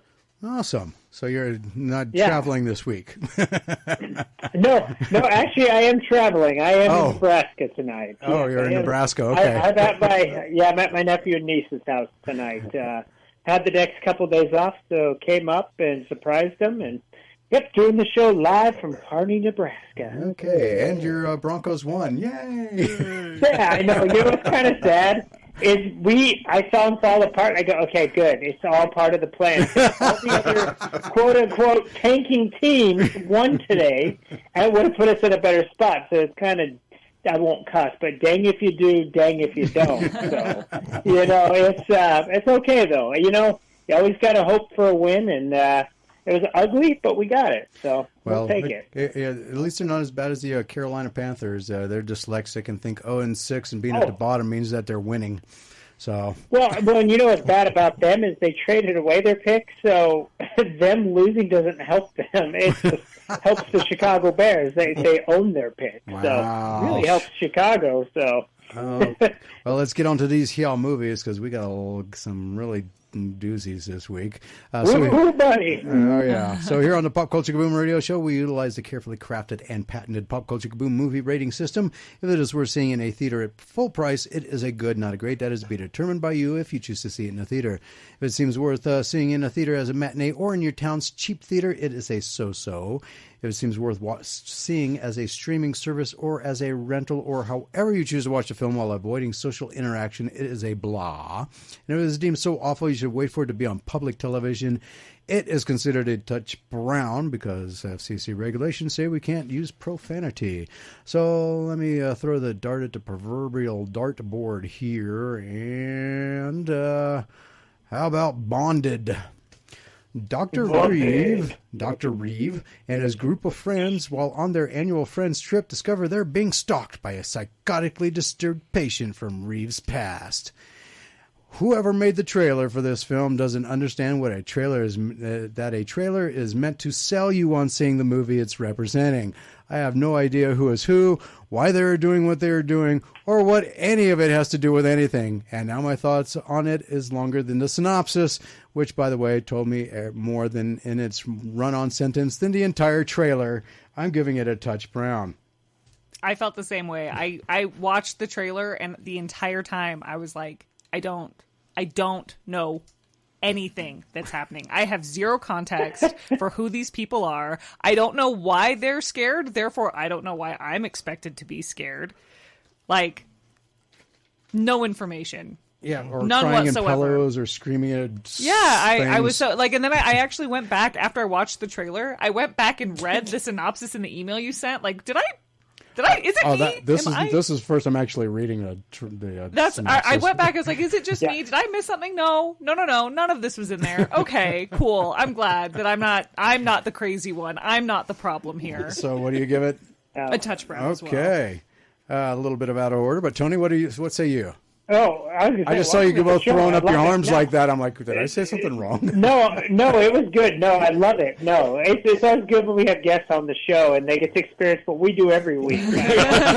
Awful trailers. So it's always great to have an outsider experience this too. I agree with you guys. Screaming, more screaming, and more screaming. Is that dude giving birth? Nope, his mom's cutting stitches out of his lips so he can scream. It did look like it was boring. It just looked goofy. Like, it didn't leave any ounce of excitement to want to know what was going on. It's not a lot to go off of the trailer other than there's a lot of screaming. So, touch brown for me. That's all I got out of that one. Rob, what say you? Yeah, my first reaction was, what did I just watch? And why did he make us again? Like, I'm sure there was other movies out there. Like, no, there wasn't. I know, I looked. Okay. But, like, what did you look for? What were we going to do? Because I was going to pick this one. I was going to go, you should have done this one. Oh, wow. No, last minute. Seriously? Like, it should have been called Scream. Because that's all they did in the whole thing. Copyright infringement. I know, right? Or Screaming. They could have called it Screaming. Yeah, the present tense would have changed being everything. Dark. Yes. I don't know. Like, the whole thing was dark, too. Like, there was, like, hardly any, like... Except for when the guy was giving birth. Like, that was, like, the only thing you could see. I like that we all agree that he was giving birth. Because that was the first thing I said, too. I'm like... I'm confused. He's either doing like a very bad exam, like well, it's the same camera angles they use anytime there's a delivery scene where his legs are apart and there's a person standing between him while he's screaming. Like, right? Wow, that's the default giving birth. Like, Yeah. I must have been rolling my eyes at that point because I didn't see that. It was funny. Oh God! It was that was like the only scene you could see. Going on? The rest of it was dark and then screaming. So Yeah. Touch Brown. Okay, Spencer, what say you? You know, when I first watched this, I was eating some snacks. Yeah, you know, I had some trail mix going. Okay, and when I was watching it, it's like, did I look down a little too long? I mean, we were in a hospital, and then all of a sudden we had somebody screaming and going, ah! It's like, okay. So I actually watched it again because it's like I watched it again because like, okay, I must have missed something because I was too busy, you know, eating raisins. But no, the trailer, it just felt like it was incomplete. And then It's I read, also short. yeah, and then I read the synopsis, and I'm like, that's the plot, and you're supposed to get that from the trailer, yeah. And I'm scared at how close my brain is to MCs right here now because I feel pretty much the exact same way, which means, you know, got to pretty much rate it the exact same way. All right, a big brown streak for Bonded. Tony, what's next? Oh, let's go with some Inspector Sun and the Curse of the Black Widow. When a spider detective boards a seaplane to San Francisco after finally capturing his arch nemesis, a murderer on his flight draws him into a plot that threatens both the human and bug world. That was so saturated with sarcasm. That was good. That was- Yeah. Inspector Sun. He wants to spin webs, but she's a black widow, and she's a widow of death, and she is so the killer of this movie. I don't know. There's a bunch of bugs on a plane, some mystery murder whodunit. I have no care in the world. I made it 1 minute and 14 seconds into this pile of poop, and I stopped it. This is 2 weeks in a row. I stopped the trailer, and you know what? I'm just done. I want to watch something else. Touch Brown. Okay. Wow. I don't know I if this. can't do some of these ones. Yeah, I don't know if this was for children or adults with the mental capacity of children, but I can tell you this: it's not for me, and I wouldn't recommend it to anyone that has arachnophobia. Actually, I wouldn't recommend it to anyone. Period. If you do, then please heed my words. Touch Brown. All right, Spencer. Well, you know, Rob's our resident apologist for horror movies for the most part. I'm kind of the resident apologist for animated features. Self-appointed, by the way. Self-appointed, admittedly. And I wanted to like this, but the synopsis just sounds so busy. It sounds like it's just trying to do too much in a kid's movie. Is it a kids movie? Yeah, I was confused. Yeah. Well, I did like that, you know, they basically went into every cliche. You know, you have the Black Widow, you have Mr. Guilty. Yeah. Oh, yeah. And all that. And Yeah, I it's think, very punny. yeah, I think we were all discussing it, that we think it was in a different language at first, and they dubbed it, and they didn't try to even The mouths don't even match. pretend to make it so the mouths matched. So I didn't hate it, but I'm definitely not going to be going out of my way to find this movie. So I'll give it a blah. Really? Yeah, I'm going to give it a blah because The animation, baby. the animation looks like it could be a little fun at least. Okay. Yeah, maybe make a good Facebook meme in the future. Rob, what say you? Okay. Yes, this was one of those that I don't wish my children to force this upon them. I liked the fact, the one aspect that I did like was the fact that the Black Widow used a dream catcher as like her way of hypnotizing. She probably spun with her own Yeah, web. exactly. It was just kind of a weird way. I'm like, why is a dream catcher the hypnotic device? But yeah, beyond that, the rest of it was just kind of like there was no joy in it. Like, you want to see something in animation, there's got to be joy in animation. That's how I feel. And like, this just seemed like they had no other way to make this story except animated, and there was no joy. So it's Touch Brown. Okay. MC, what say you? I am also on Team Touch Brown. Listen, I have 3 Bring that kids. wham. My oldest is 8. My twins are 6. I've seen a lot of animated movies. 90% of the stuff I watch anymore is some kind of animated movie. I have become very picky about what I will let them turn on. There are things that are just banned at my house, and this would be one of them. For what particular reason? For me, it's just so inane. Like, even the trailer, I'm watching this, like, I feel my brain melting turning to mush. Okay. As I'm watching this. Wasted, like you waste, like, yeah, you're like never going to get that time back. when we have things like Riot and the Last Dragon, when we have things like Encanto, why are we watching Inspector Sun? Yeah. We're not. And the way they make it too, it seems like there should be another one, like Inspector Sun and the Defenseless Pillbug, or like yeah. Well, and again, like for me, I had a really hard time. Agatha Christie, right? rip Yeah, off. exactly. Yeah, Well, that's what it felt and like. with this kind of 3D animation, like, and we kind of talked about this, like, if you're not going to have the dubbing match the mouth with a 3D animation, like when you do anime, they just open and close their mouth. That's Right. all it is. Like, you can make up whatever, you can fill up whatever, as long as like the syllables match. Right, exactly. Yeah, basically. which I'm pretty sure they do on purpose, especially these days. Yeah, but like for this, it's like this is not what this person is saying. Like, this is I can't. All right. Well, just an interesting point of random trivia, just because of animated movies. The Rock's, like Dwayne Johnson, The Rock's daughter, loved the movie Moana. Oh yeah. And he would try to sing along with it because the song "You're Welcome," and she'd go, sung. "Daddy, you're ruining the song. You're not as good as Maui. You're not as good as Maui," even though he literally is the one who sang it. Auto-tune. Well, it's like Kristen Bell's daughter wanting her to dress up as Elsa from Frozen when Kristen Bell was Anna in the movie. Right. Wow. Kids are brutal. Yeah, they are. All right. Speaking of brutal, up next is Suitable Flesh. Psychiatrist Elizabeth Derby becomes obsessed with helping a young patient suffering extreme personality disorder, but it leads her into dark occult danger as she tries to escape a horrific fate. I don't mind when a movie doesn't take itself seriously, but the trailer is completely set up like an 80s softcore body swap sex movie with lots of horror elements. As a child of the 80s, I remember seeing these kinds of trailers with bewildered fascination, but never actually watched any of the movies, so I'm not sure if I'd want to see this one or not. The jury is still out, as they say, but at this point, I have to say, touch brown. Tony? Felicity Shagwell shags a demon who smokes a joint. So basically, there's a body swap, and now it's Sexy Freaky Friday. Heather Graham's character is now a sexy demon that just kills a lot. And there's a lot of cussing, there's a lot of sex, and there's just a lot of uncomfortableness. Oh gosh, can't even read my own writing. There's a lot of uncomfortableness, cringe.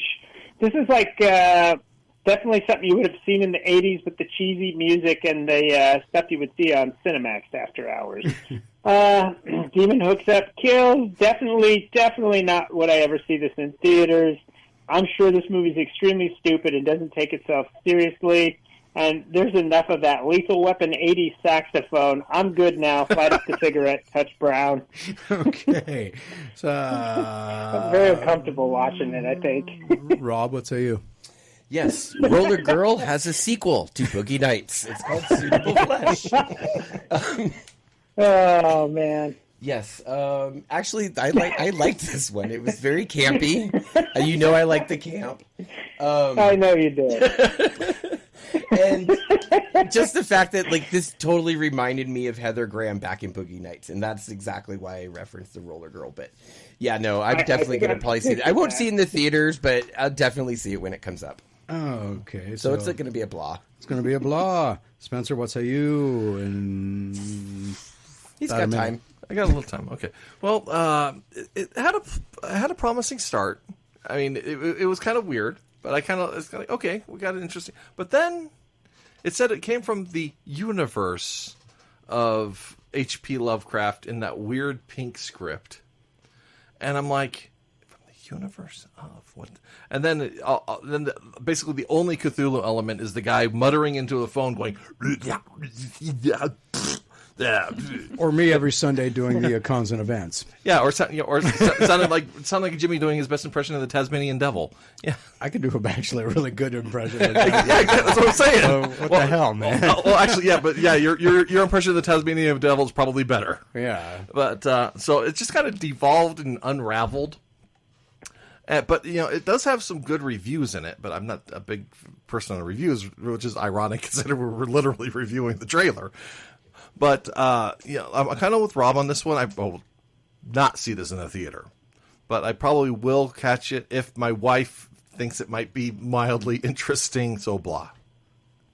She might think it's one of those, Hallmark. No, I don't think you can make that mistake. That's a mistake you can make. I was gonna say, is Hallmark mixing with Skinemax? I guess. I don't know. I've never watched either channel, so I don't know. I have no idea. I'll just say to those two security guards. Anyway, so we'll get MC Hunton's opinion of Suitable Flesh when we get back from this break. Oh, we had to get that in there at the end. Yeah, absolutely. Yes. Felicity.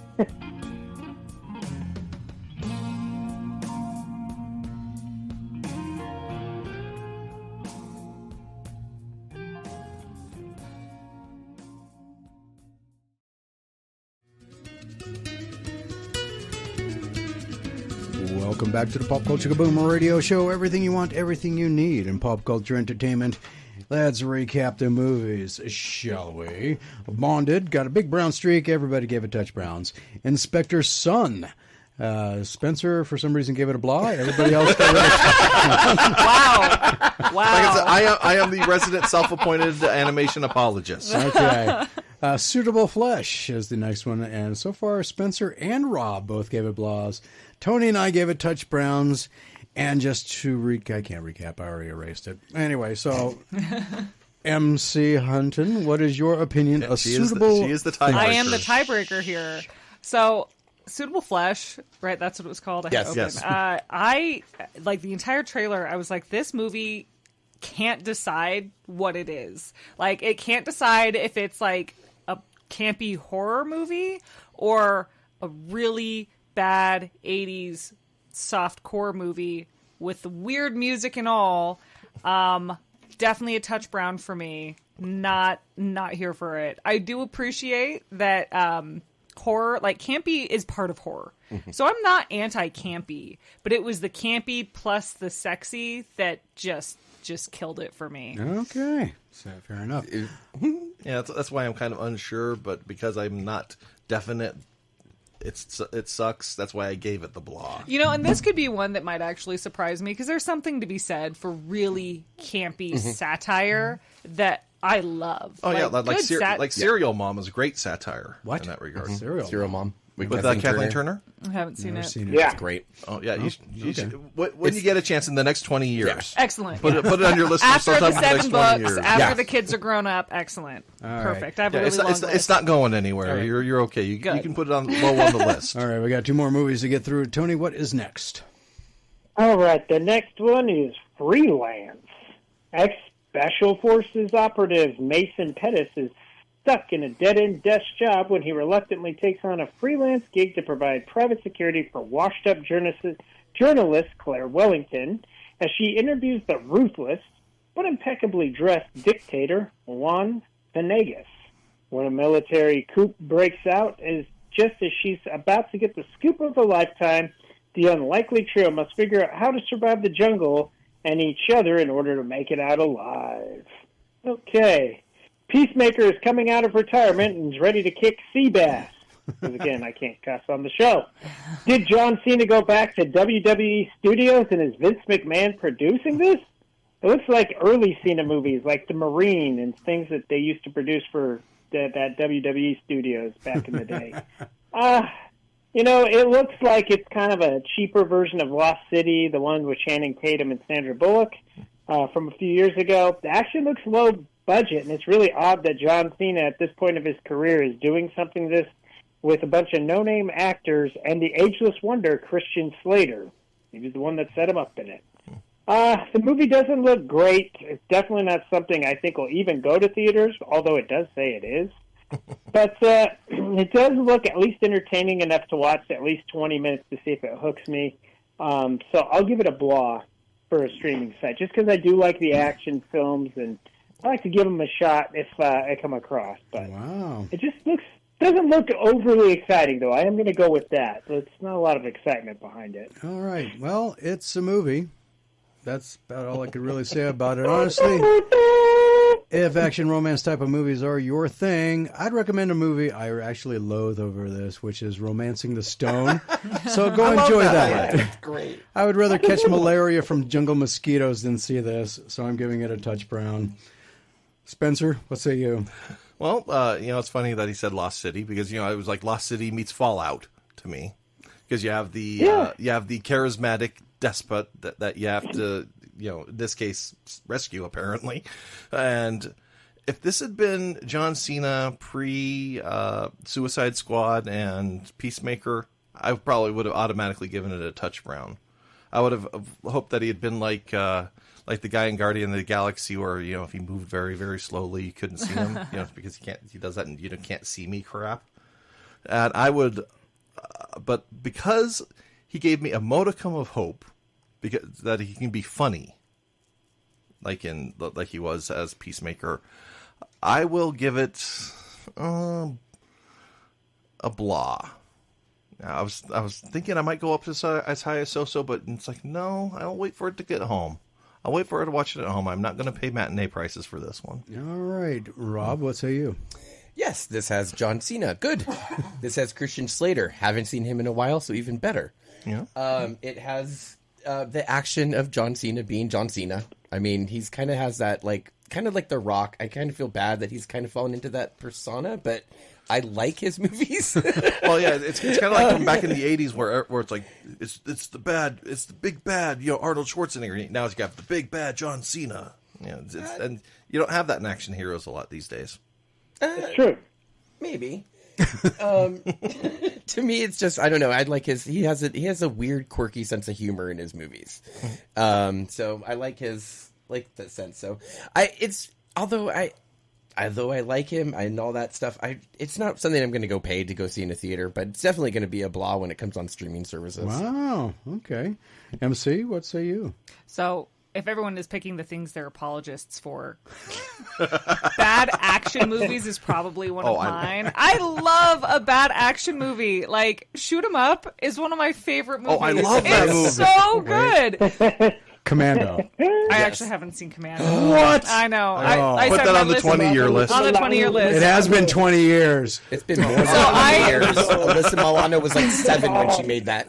So I love a good campy action movie. I also like you mentioned John Cena being a little bit like The Rock. I kind of feel that way too, where are they phenomenal actors?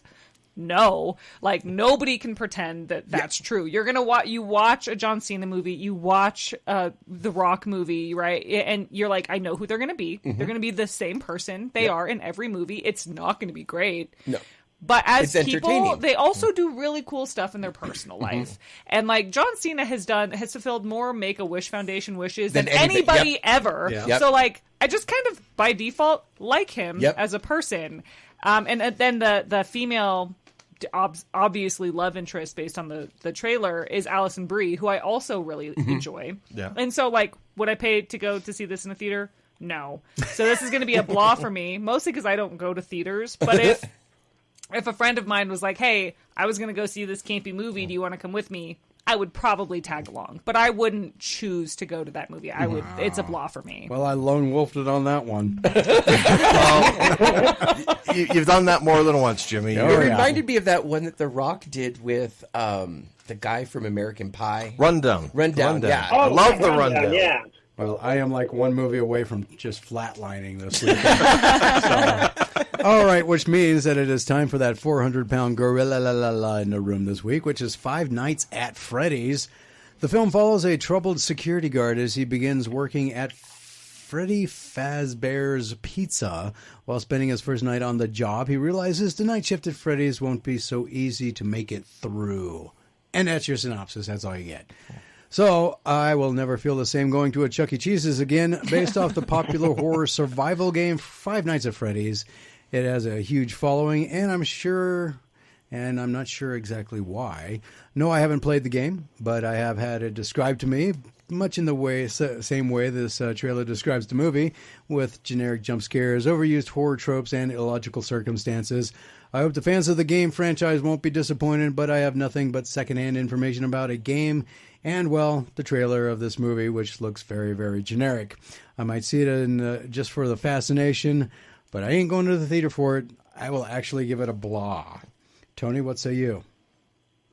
You like Scooby Shaggy, the whole game kids are like totally going to Chuck E. Cheese for mischief. Yeah, Raggy. It's Five Nights at Freddy's. The kids, I think younger generation knows what this is. I know of it, never played it. The movie takes place in Nebraska, so that's fitting that I'm doing this tonight in Nebraska. I did not see any weird pizza places along the way, but I also didn't look that hard. Basically, this movie has animatronics that come alive and torture and kill. It is done by Blumhouse, and I'm a big fan of the stuff that they do. They typically do even PG-13 horror movies rather well. I don't expect it to be the greatest thing on the planet, and I'm not going to go see it in theaters, but I'll definitely check it out streaming. It looks interesting enough, so I'll give it a blah. Oh, okay. Rob? All right. Five Nights at Freddy's meets Chuck E. Cheese becomes this movie. I actually, my kids have thoroughly invested in all of the games, so I actually know, a little bit. I'm not into the huge lore, but I am kind of intrigued to see if, Matthew Lillard is going to be William Afton or not, because that's kind of... Who? He's, the guy who's behind it all. Matthew Lillard is the guy who played Shaggy in the live action. I know who Matthew Lillard is. I know he did know who the character was, but that's the thing. Is he him? Is he not him? So I don't know. It's going to be intriguing for me. My child has planned a party because it's coming out on Peacock at the same time. Wow. That is going to be live, which they just moved now to Thursday.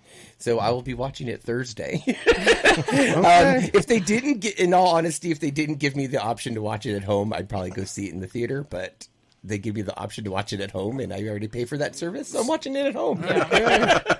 A blah for you. Spencer, what you say? Well, this...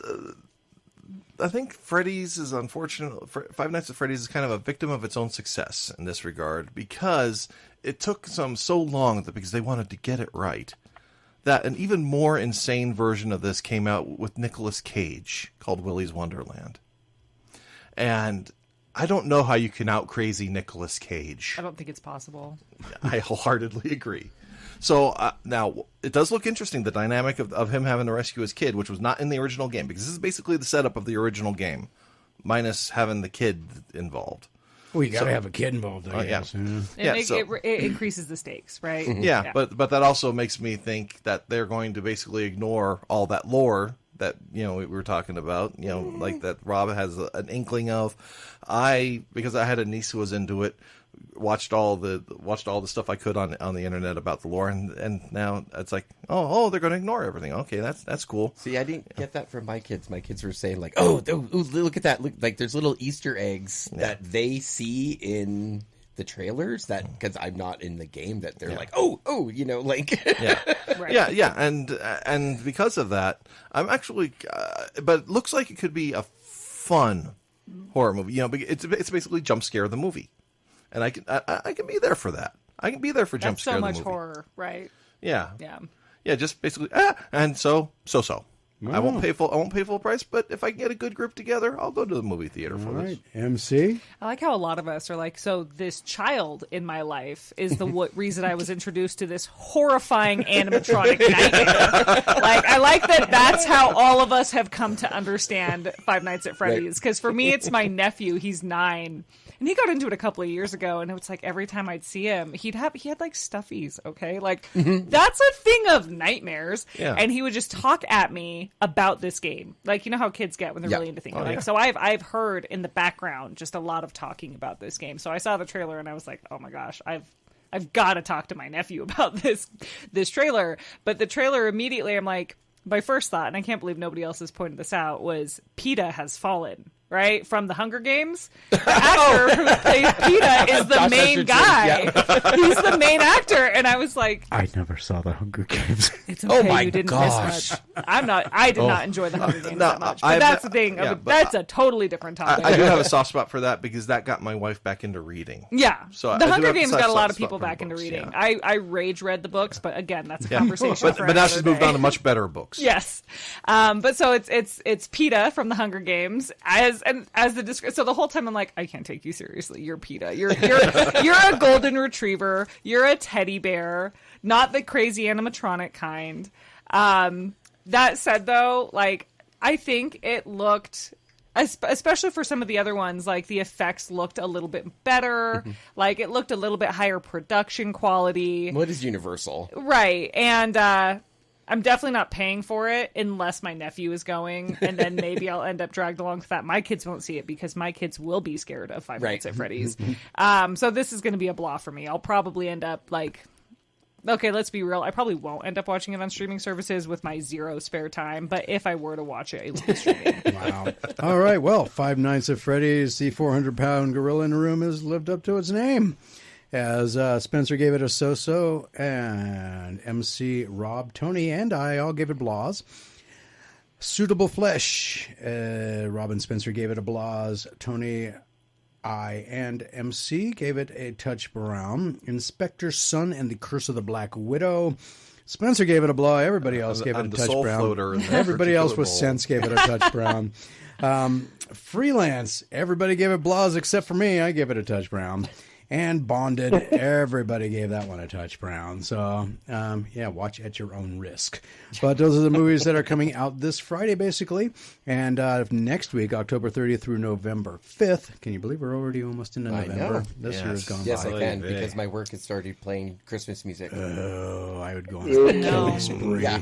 I would trust go on me. a killing Thank God we spree. get no music. We were all in No shock, music. and we were all like, did everybody just hear that too? Like, this is like a weird dream. No. Like, All right, no, so next- Mariah Carey needs to be held in suspended animation longer. Next week, we'll be talking Showdown at the Grand, Rumble Through the Dark. I don't even want to know. It's gonna probably be the best one. Project Z, Squealer, and Death on the Border. Okay, I can only hope one of these make Tony break out his Shaggy again. I love it when he breaks out the Shaggy. Oh, speaking I'll see where I can fit it in next week. speaking of Eric and Whittier, California says, "LOL, love the Scooby Doo. Need to get Tony to do a voiceover for Scooby." Yeah. So. Just give me something. I'll practice it and do it. Sometimes it's just on the fly and it's funny. That one I actually knew I was going to drop that one. When I saw Matthew Lillard, I'm like, okay, cool. I'm going to drop the Shaggy right there. Amazingly, I didn't even make the connection, so I didn't. But That's where that came from right there. And then I couldn't think of the Hunger Games. What is it? Petra? What was his name? yeah, I thought you were going to go a totally different direction when you said PETA. I was thinking, I know, I'm like going, they were stuffed animals. Like, I couldn't think of his character in Hunger Games, so that's why I was like, oh, Shaggy and the Hunger Games kid. I couldn't think of his name, so that was how great that was. I just knew he was in it. All right, sir. Well, so. it's time. It's that time. Top of the hour. I know it's got to go. Real quick, on the Phoenix question of the week, the creepiest Halloween music for me, the Elm Street theme song, the 1-2 Freddy's Coming For You. It's always Halloween time, so I know we got to go, but I wanted to at least get that in because I did answer that. All right, thank you. Actually, yeah, all right, that's a sir. good one. We'll safe travels, and we'll talk to you next week. Everybody else, See you next week. if you missed any Enjoy part of the show, Thanks for being on, MC. Yeah, thank you. if you missed any part of the show, you can check out Thank you, the. guys. All right, I'm going to continue doing the show now. If you'd like to catch any part of the Pop Culture Kaboom radio show, please, that you've missed so far, go ahead and check out the Pop Culture Kaboom podcast, and we'll be right back.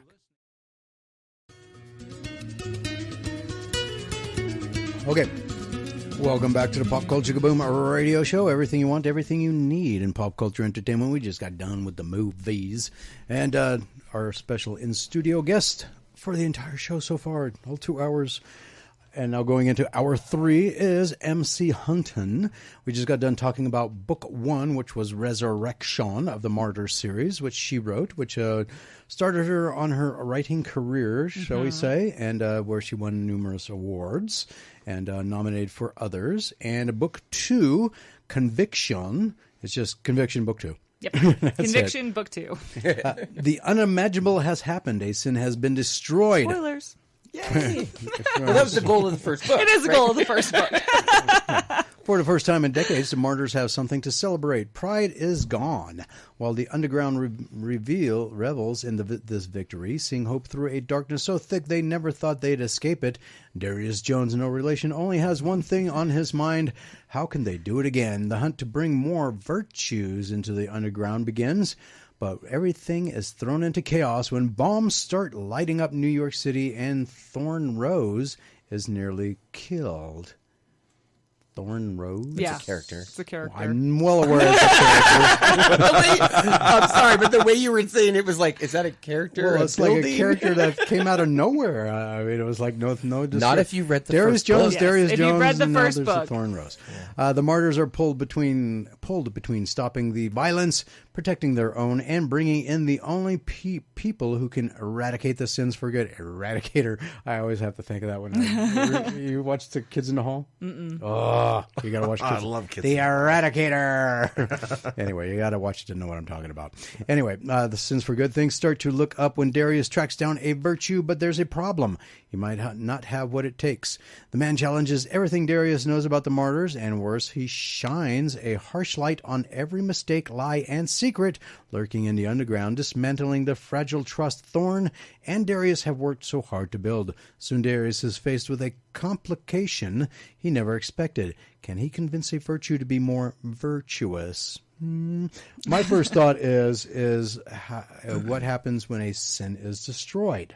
What happens? Yeah. Well, so the way that the sins work, like kind of the function of their magic, is that they have big eye influence, right, in the books. And they have this passive influence that the longer they're within a host, the more their corruption kind of spreads and makes the people around them worse people, right? It kind of like brings people So it's down. contagious almost. Yeah, almost. Kind of like being government. A little bit, yeah. There might be some social commentary in here. That's neither here nor there, but it is definitely here. And so when they are destroyed, that influence disappears. But and it starts to slowly fade. On top of that, they can also put out influence in the world that is active, so they can program people. So, like, if I were a sin, I could program you to, I don't know, punch Jimmy in the face every time he walked through a door. Right? That disappears. You will get as punched well. back. And so the influence and the power and the corruption they've had starts to fade. And so ideally, we're thinking the world is going to start getting better. Also, there's less baddies that we're going to have to fight on the field. And so they are excited that they have proven that one can be destroyed. It's the first time in millennia that a sin has been destroyed. So what happens once a sin is destroyed? I mean, is it like completely gone forever? Yeah. Yes, it's completely gone forever. Interesting. Yeah, so you can like kill off the host body, but the possessive entity will just move to a new host, right? And every time they lose a host, the sin's memory is scrambled. So they're not going to necessarily remember everything. That's why they're not like tactical geniuses after centuries and millennia of life, essentially. Like every time they lose a host, their memory is scrambled. So destroying the hosts is beneficial. You don't want to just let them keep the sin. Also, the longer a sin is with one host, the more powerful it becomes.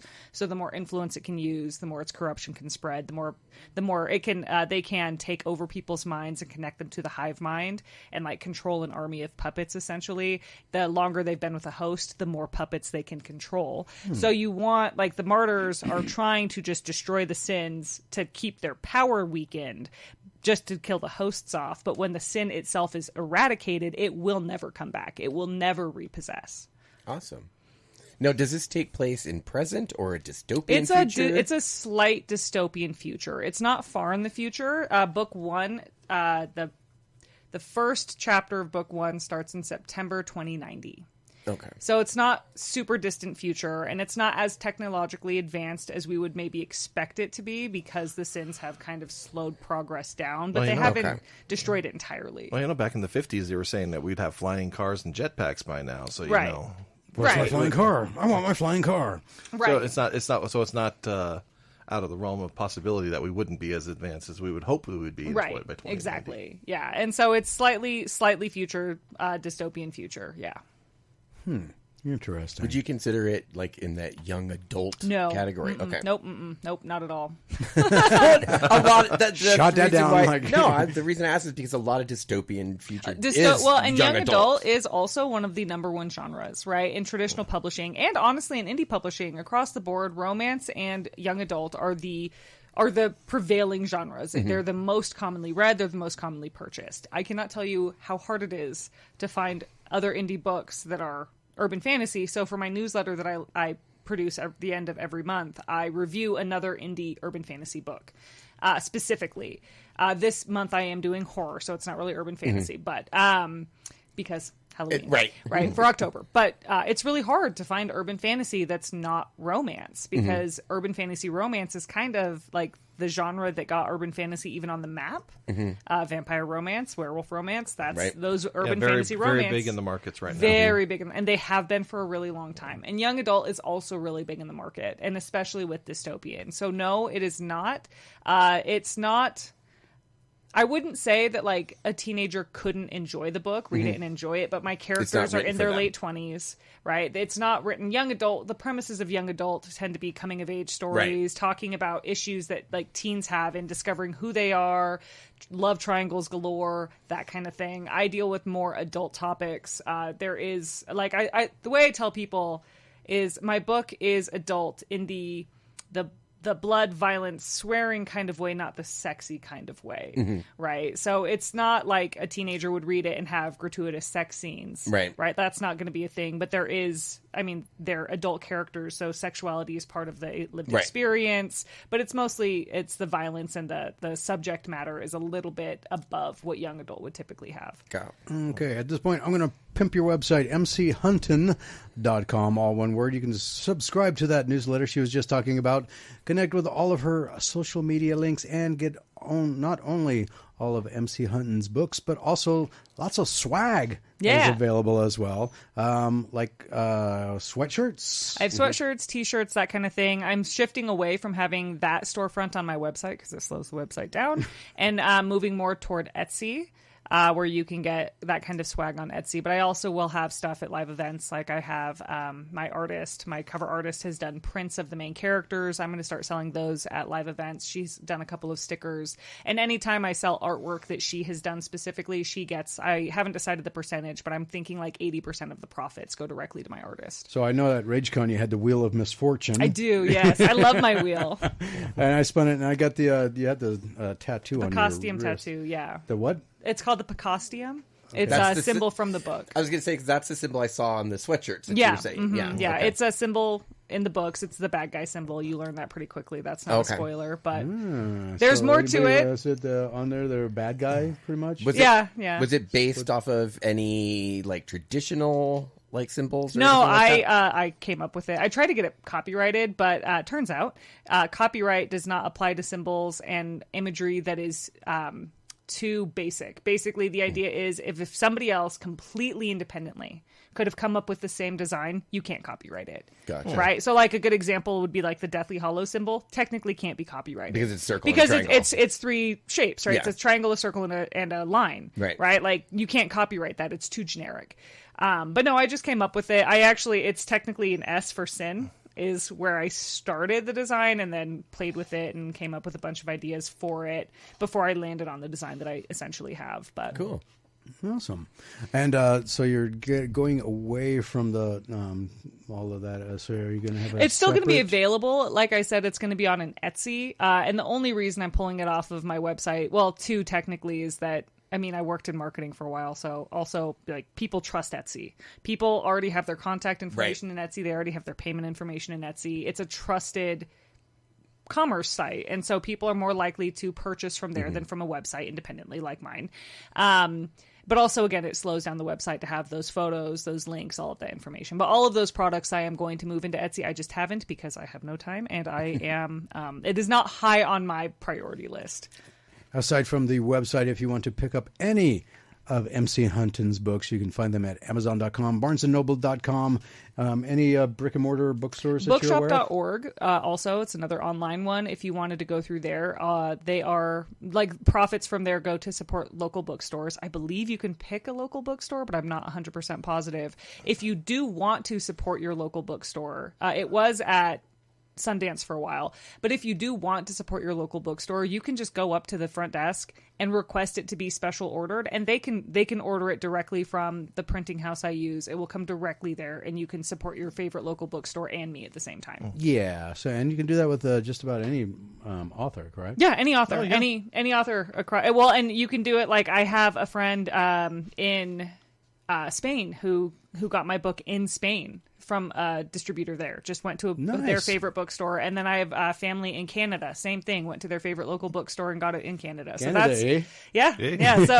So yeah, you can get it pretty much anywhere you can get traditional books. Online, Amazon is typically the number one seller. Right. But yeah, if you want to support your local bookstore, you can support any author you want. They don't have to carry them if you just request it. Okay. Yeah, all you have to do is know the name of the author, the name of the book, and they can order it. They can So order it's it. MC Hunton, and very simple. It's a Resurrection is book 1, and Conviction is book 2. And before we get into the big book 3, which is the latest book, which will be out this Saturday, October 28th, what is the future of the Martyr series? Do you have anything planned with it? Like I know that when I talked to you at RageCon, the notion or the process of possibly being translated into either graphic novel or comic book form came out. Yeah, so I definitely want to move into graphic novels. My cover artist and I are actually working on that now. She has the first couple of pages done, and we've been pulled with other projects. She's been doing character art and other art for merchandise, stickers, and that kind of thing, as well as cover art for me.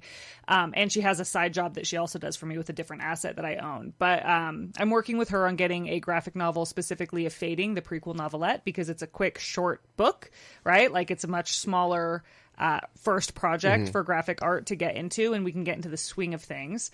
And then from there, I would love to take my books and make them graphic novels. I imagine, and I'd have to look a little bit into it, they're pretty long for a graphic novel, so I might do like book 1 is like book 1 part 1 2 3 4 5 or whatever, like have So like a mini series. like a series for each book is probably how I would do that, just because graphic novels don't tend to be that long, and I think the book would just be too long for it. But I am really interested in doing that. I think And you it's could a always great- make it an omnibus later. Yeah. You could do the separate parts at first and then just put them all together once they're all done. Yeah, exactly. And there are a lot of like webtoon artists who do that, and they'll release it bit by bit like that as actual graphic novels. And then we're also working on the audiobooks. And so the Resurrection audiobook is already out and live. It was narrated by yours truly. So if you have enjoyed listening to my voice on the show, you have 12 and a half hours of it in this first audiobook. And then we're working on recording the second one, but again, I have 3 kids and 7 books to write, so that is slow going, but I am going to have the entire series on audiobook as well. Okay. And have you put into thought of it becoming a television or movie series? I would. And which would you prefer? Movie series or television series for sure. I am of the opinion that the vast majority of books shouldn't be movies. Yes. Not because I'm against movies of books. Like, it's another way to make the story accessible. Like, it's really, I think it's almost a toxic mentality in the book space of don't, like, the book is always better than the movie. That's actually like low-key ableist. Like, there are people that can't easily read, like whether it's because they actually are like struggle with reading, or if it's because they have ADHD and they can't focus long enough, whatever the reason, it's hard for people to get through an entire book sometimes. So I have no shade for people who prefer movies to books. I personally believe most books are too long for a movie, and you're going to miss a lot of important elements out of it. Oh yeah, but like particularly like the movie series like Harry Potter. Yeah, there's the books, so much. The books ended up getting so long, particularly like the last 3 books, which the last 4 movies, right, felt very Cliff Notey. Well, and my husband had not read any of the Harry Potter movies, and he watched the 5th movie, and we're talking about it, and he goes, "This makes no sense." And I was like, "What do you mean? This makes perfect sense." And he's like, "No." Right? Yeah. No, it does not. There is so much stuff that they just they gloss rely over. on you knowing the lore. Yeah, so if you don't already know, you're not going to get it. Yeah, And so I missed Spew not being in. yeah, in there the was so movies. many things, and so Spew. yeah, Okay. yeah, I would definitely prefer a television series to a movie. Okay. More questions about that after we get back from this break. If you have any questions or about anything on the show so far, or a question for MC Hunton, 775-515-4141, and that number is good from anywhere in the world. And I know it's being listened to right now in 26 countries, so At least. call at least 26 countries. So feel free to give us a call, 775-515-4141, and we'll be back with more Pop Culture Boom Radio Show right after this.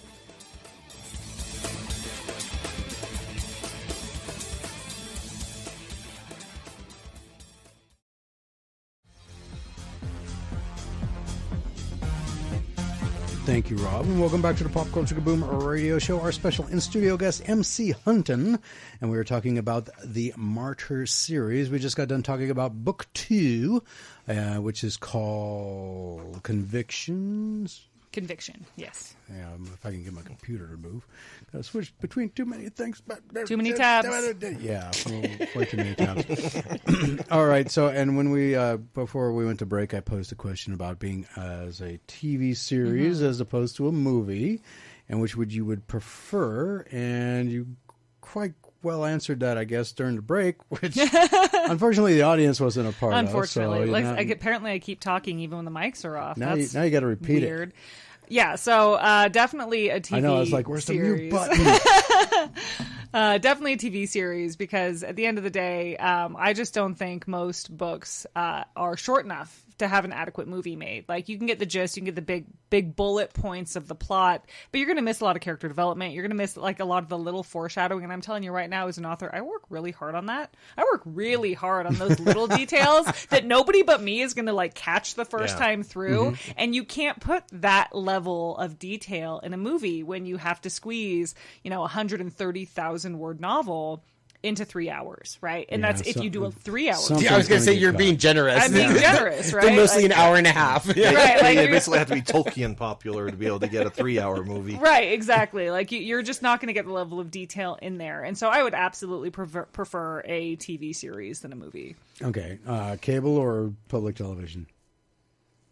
Listen, I do streaming exclusively, so I was probably gonna say, cable. the way that her novels sound, I don't think they would I be don't public think it television would be ready. public television ready. I don't know. They got Chucky now on Sci-Fi Network. Yeah, but he and- doesn't curse. And they also, there's a lot of yeah. Okay. the fact that I have yet to swear on air is miracle in and of mind-boggling. itself. And greatly appreciated. Oh, good. I'm not trying to get anyone canceled. Okay. No, it definitely. Oh, it's come on, you could be the warm-up. Next week we have Sandy King Carpenter Yes. on. So. excellent. Yeah, she's the reason we have a dump button. Perfect.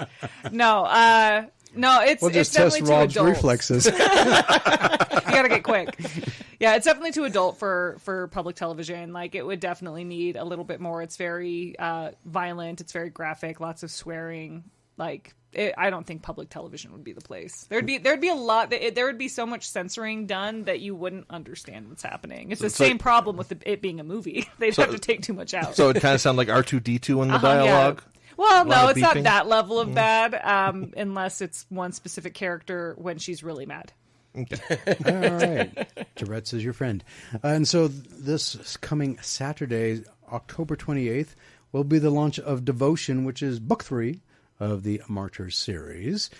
New York City has become more dangerous than ever before. Okay, that's kind of a nowadays, but anyway.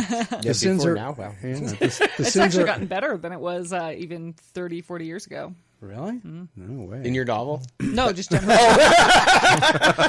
No, it's definitely worse in my novel. The sins are out for blood, and they always seem to be one step ahead. The NYPD has been mobilized against the martyrs. People are dying, and it won't be long before they don't have the manpower to keep up the fight.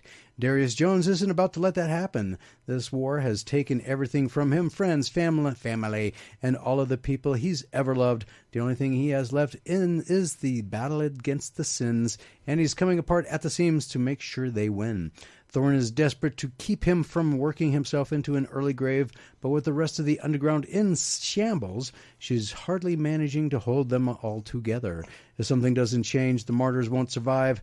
New recruitment protocols bring in an unlikely candidate, an ex-cop with ties to the sins. Shocker. His presence tears open deep wounds in the martyrs, which only get worse with the discovery of another virtue, a virtue with no desire to join their war. That always seemed to baffle. That always baffled me about stuff like that, because if it's like, okay, humanity's existence is on the line, I don't feel like participating. Yeah, it's a whole thing. I mean, people are not thrilled. Yeah. I don't understand somebody's logic in that. Oh, her logic is flawed. And I'm sure there's nobody who likes to get almost literally the weight of the world on their shoulders. You know what, though? But it's a whole reluctant hero trope.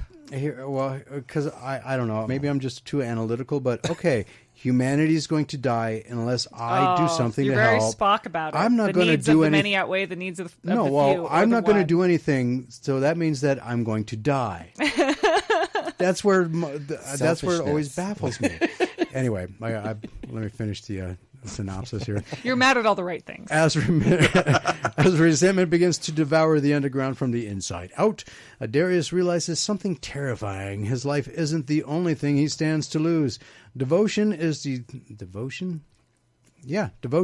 third book in the Martyr series. If you like gripping action, graphic violence, and the supernatural fight between good and evil, you won't be able to put Devotion down. Another Kids in the Hall reference. Evil. I am the master of funk and evil. No, I'll play for you at the next break. It's a funny skit about because he plays the Holy Trinity of Rock, which is A E A E A. It's a funny little thing. The Holy Trinity of Rock. Oh, you gotta see the skit. But anyway, so that is Devotion. It comes out on Saturday, October 28th. And so things are starting to heat up. Yeah, so Devotion is actually the book I've been the most anxious about with the launch, which is shocking. You'd think that'd be book one because it's the first one. Yeah.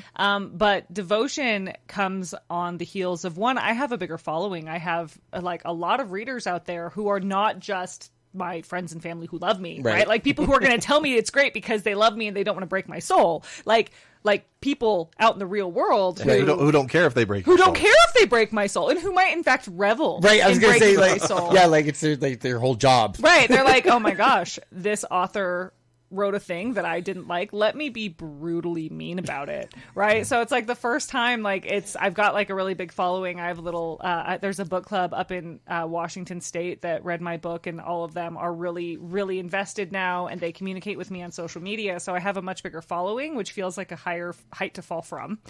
And it's not even that big of a following, but it's bigger to me. And then on top of it, if you couldn't tell from even the synopsis, Devotion is the first one that touches on more controversial topics that are more likely to incite people to get upset. Mm-hmm. And so that makes me sweaty. And I'm not You're anticipating like the backlash. Yeah, and honestly, so far with all the people who have read it, I've had a handful of early readers. Nobody has had anything negative to say, which is very good, even about the things that are potentially controversial. I try to handle controversial things very evenly, right? I'm not really out here trying to beat people over the head with a message, but I have a message. And this one has a little bit more of a heavy hand in it. And so it's got a lot more stakes. The characters are going through a lot more. We're much more invested in them this far in. So it's interesting to see. Well, yeah, if you think about character arcs, we're going into basically Act 2, and this is where the stuff that you can't say on the air hits the fan. Yeah, it pretty much. So this is when they start realizing what their flaws are. Right. Yeah. Well, and that's like if you think about it in arcs like that, like that's exactly how I outline a series is like the typical story arc that you see. Right. We're all familiar with the typical story arc of your introduction, your rising action, the climax, climax, the turning point, the falling action, Right. all of that. When you have a 7-book series, that happens across all 7 books, as well as in each book, individual right. book. And so, like, the big turning point in the Martyr series is actually the end of book 4, when everything changes. But book 3 is action leading up to that. Like, book 3 is the rising action leading us to this massive turning point that's going to happen at the end of the next book. And so it's a lot of build. It's a lot of character development. It's a lot of relationship building, stakes building, that kind of thing. Some of the, like, not to brag, but probably the most devastating death I've ever written is in book 3. I had a friend who texted me angry about it the night she read it, and then texted me the next morning when she cried about it doing makeup all over again, and texted me again angry about this same death. Like, not to brag, but Wow, She went all Annie Wilkins on you. yeah. Did she snap a picture of the She did not screaming snap a picture. I'm a little makeup? disappointed. I'll Okay, ask for yeah. one at the end of the next book. Oh, wow. Okay. So before I can ask Eric's She's question texting me. here, This is great. texting, call. Anyway, before I can ask Eric's next question, I got to ask you this. When you get to book 7, is that going to be the finale? Yeah, it's not continuing after book 7. I have no intentions of having it continue. Like, the story is very much designed to completely wrap up with the end of the 7th book. Okay, so book 7, the end of it. Yep. Wipe your hands. I with know the I'm whole going to thing have and an walk away? existential crisis. I'm probably going to cry for like 3 straight months. This book has been my life since I was 15, Oh, wow, right? So okay. by the time book 7 is done, I'm just going to probably curl up and I'll be the one crying at that point. We all will be, let me be honest with you, but I will be crying the most. Okay, Rob. You said that it's very dark. Do you anticipate the ending to be a dark ending? I really try to toe the line between dark and hopeful in all the books, quite frankly. And so, yes and no. Okay. I thought for sure she was going to go, I can't disclose that because I have NDAs. Listen, I am my own When NDA. you said that, yeah. When you kind of paused, that's why I snickered. Well, it's the trick of how do I answer this in a way that doesn't give Give away, anything right. away, right? And because at the end of the day, like we joke with my friend group about, like, you know, Game of Thrones just kills off all their characters, right? And it's like one of the things we talk about is I actually don't like that about Game of Thrones. Game of Thrones is dark to the level where you quit caring. Yeah. Right? Like, you get to the point where You kind of just want to see who gets killed next. yeah, like you're just like you don't have emotional Yeah, attachment. it's like in anymore. horror movies where you just go, Yeah. okay, I just want to see how the next kill goes. Right, and I is that who are you? Yeah. Anyway, is he messaging? That's great. Thanks, Greg. But like with Game of Thrones, it's very dark, and it gets to the point where it's hopeless, and I don't want that. Like, I want mine to be more like that's more considered grim dark. I want mine to be more grim light, where it is very grim, it is very dark, it does feel very insurmountable. It feels very difficult to imagine how we're going to come out of it, but I don't ever want it to feel like you have nothing worth living for anymore, nothing worth reading for anymore. So like I really try to toe that line, especially at the end of the books, where we have that glimmer of hope hovering there on the horizon. Okay, the reason why I was inquiring about that was because Eric in Whittier, California wanted to know if you were open to having other authors explore the Martyr universe. In what way, I guess? Like He didn't Fan say. fiction? yeah, like I mean, I'm always down for fan fiction. Fan fiction is nothing but a form of flattery, right? Like if you like a work enough that you're going to write fan fiction about it, that's the highest form of praise. Yeah. But if he's talking more collaboratively, I'm not against collaboration. I would have to know. I mean, that's something I'd have to talk about in more detail depending on the project. Okay, and Greg in Sparks has a question for you. Yeah, I'm sure he does. I'm not going to go into that one. All right, but who is your favorite underground character and that the readers won't get a lot of time with, and why are they your favorite? That the readers won't get a lot of time with. That's what he says. I don't know. Oh. I think in 7 books you would hopefully get a lot of time with all Well, of You them. maybe get- there's that like one quirky side character that you're like, oh, I wish I would have get done a lot with. of time with. I would say, oh, that's hard. he's going to like challenge all of my answers on this because he knows everything that happens in this stupid series. This is my husband. It sounds like he has. That sounds like he has a specific character that he likes, and he wants to know why. I can't say that one because that's a spoiler. I would say somebody you don't spend a lot of time with that I really enjoy. I really like Dr. Harris. I really like Dr. Harris. I also really like Saul. These names mean nothing to any of you. Nope. But those are two characters I really like that aren't as prevalent as the other ones that are on the tip of my tongue.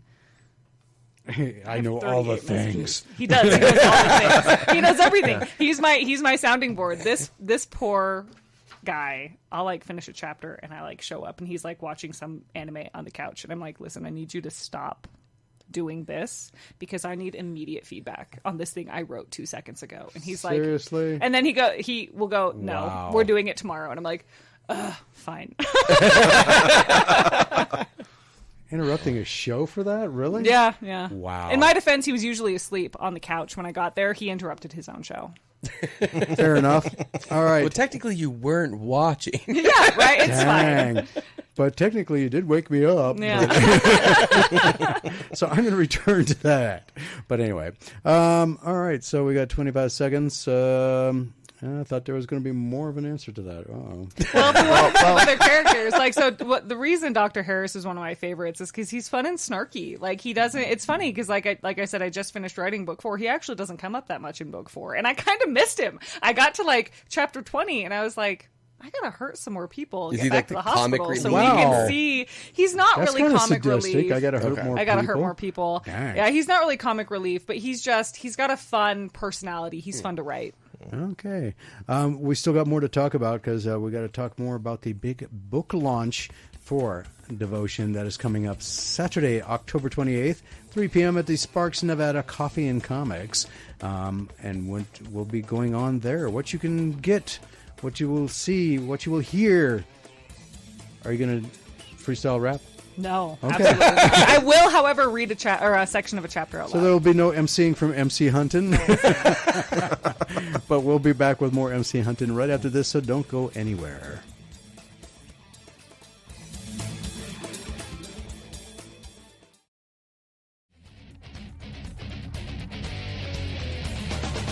Welcome back to the Pop Culture Kaboom Radio Show. And Annie, I don't know where from Annie is from, but she's also from Sparks, Nevada. Oh, If we okay. need to know. yes, we do actually. Excellent. That's more for the program director, actually, because since we're practically the only show that gets calls or anything kind of interaction, he likes to know where people are communicating from. Yes, makes sense. We actually had somebody call from, where was it, Michigan or something, when we had the wrestlers on? Yeah. So that was kind of interesting. Yeah. So ask MC Hunton, who hurt her? Who hurt her? Yeah, she likes to rip your heart out and stomp on it. Yeah, I do that. That's the thing that happens. I call chapter 3 in book 1 the commit or quit chapter. If you get to chapter 3 and you finish it and you're going to keep reading, I own you. You're going to finish the book. If you get to chapter 3 and you're like, nah, I can't do this, like, we're fine. Like, I get it. I understand. We're good. But that's it. Like, my mother-in-law had a friend who borrowed the book, or bought the book, actually. And I went over and she saw me and she's like, Mary, I read your book. Well, I couldn't get past chapter 3, so I gave it to my daughter-in-law.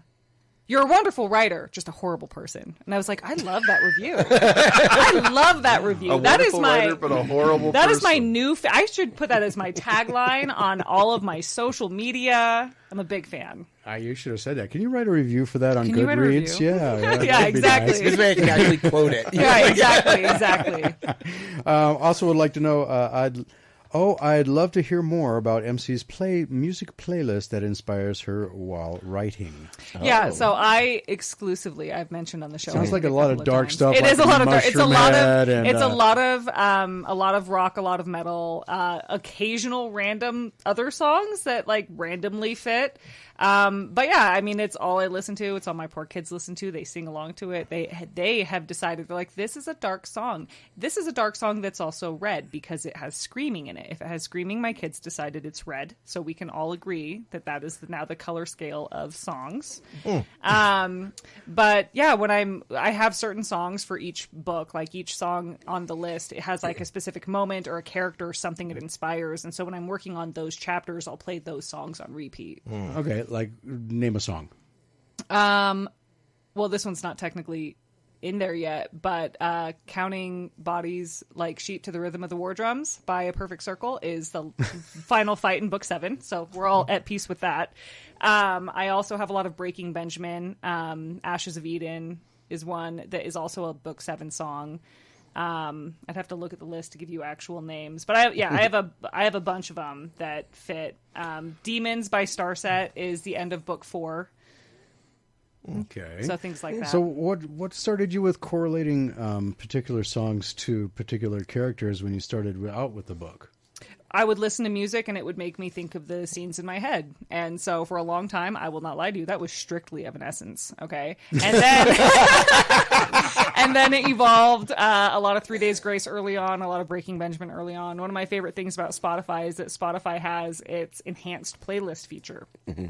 And so it will recommend songs based on what's already in your playlist, which has introduced me to a lot of new bands, right. or new to me, I should say. Yeah. One of my favorites right now is I think Bad Omens. I'm really bad with knowing the name of the songs or name of the artists, but I think Bad Omens is one. Asking Alexandria is another one I got recently introduced to because of that.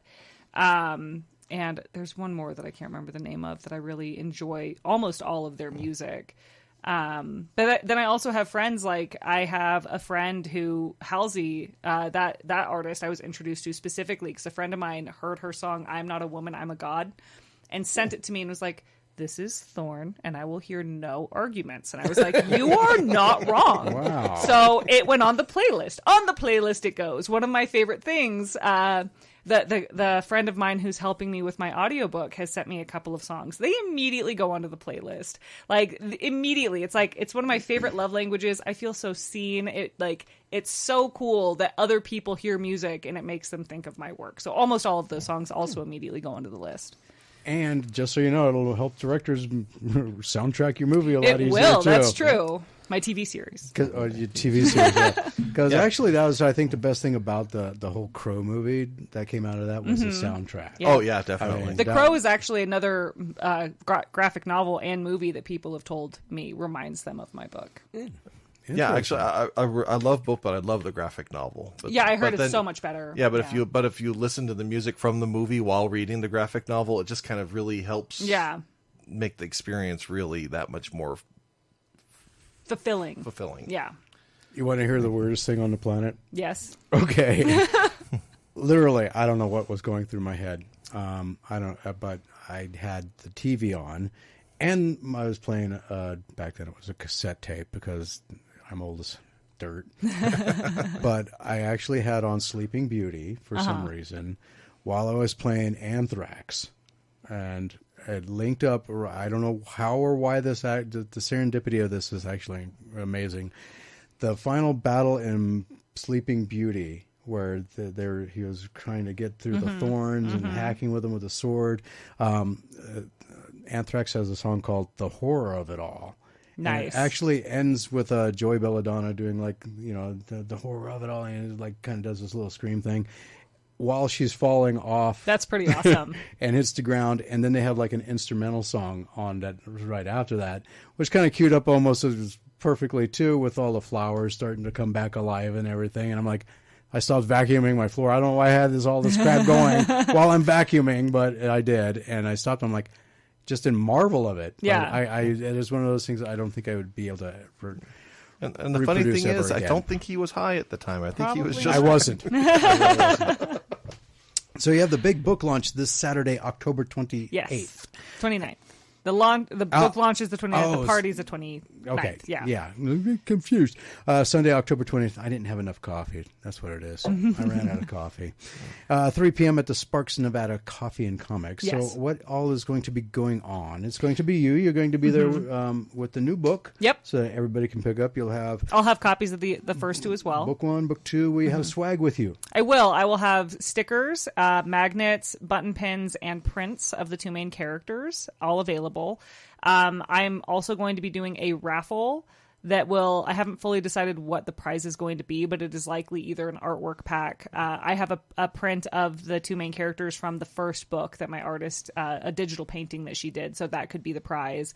And we're also going to have, I believe Coffee and Comics is donating a prize. I think we're doing movie tickets as well as one of the prizes. So there's going to be multiple things available to win in the raffle.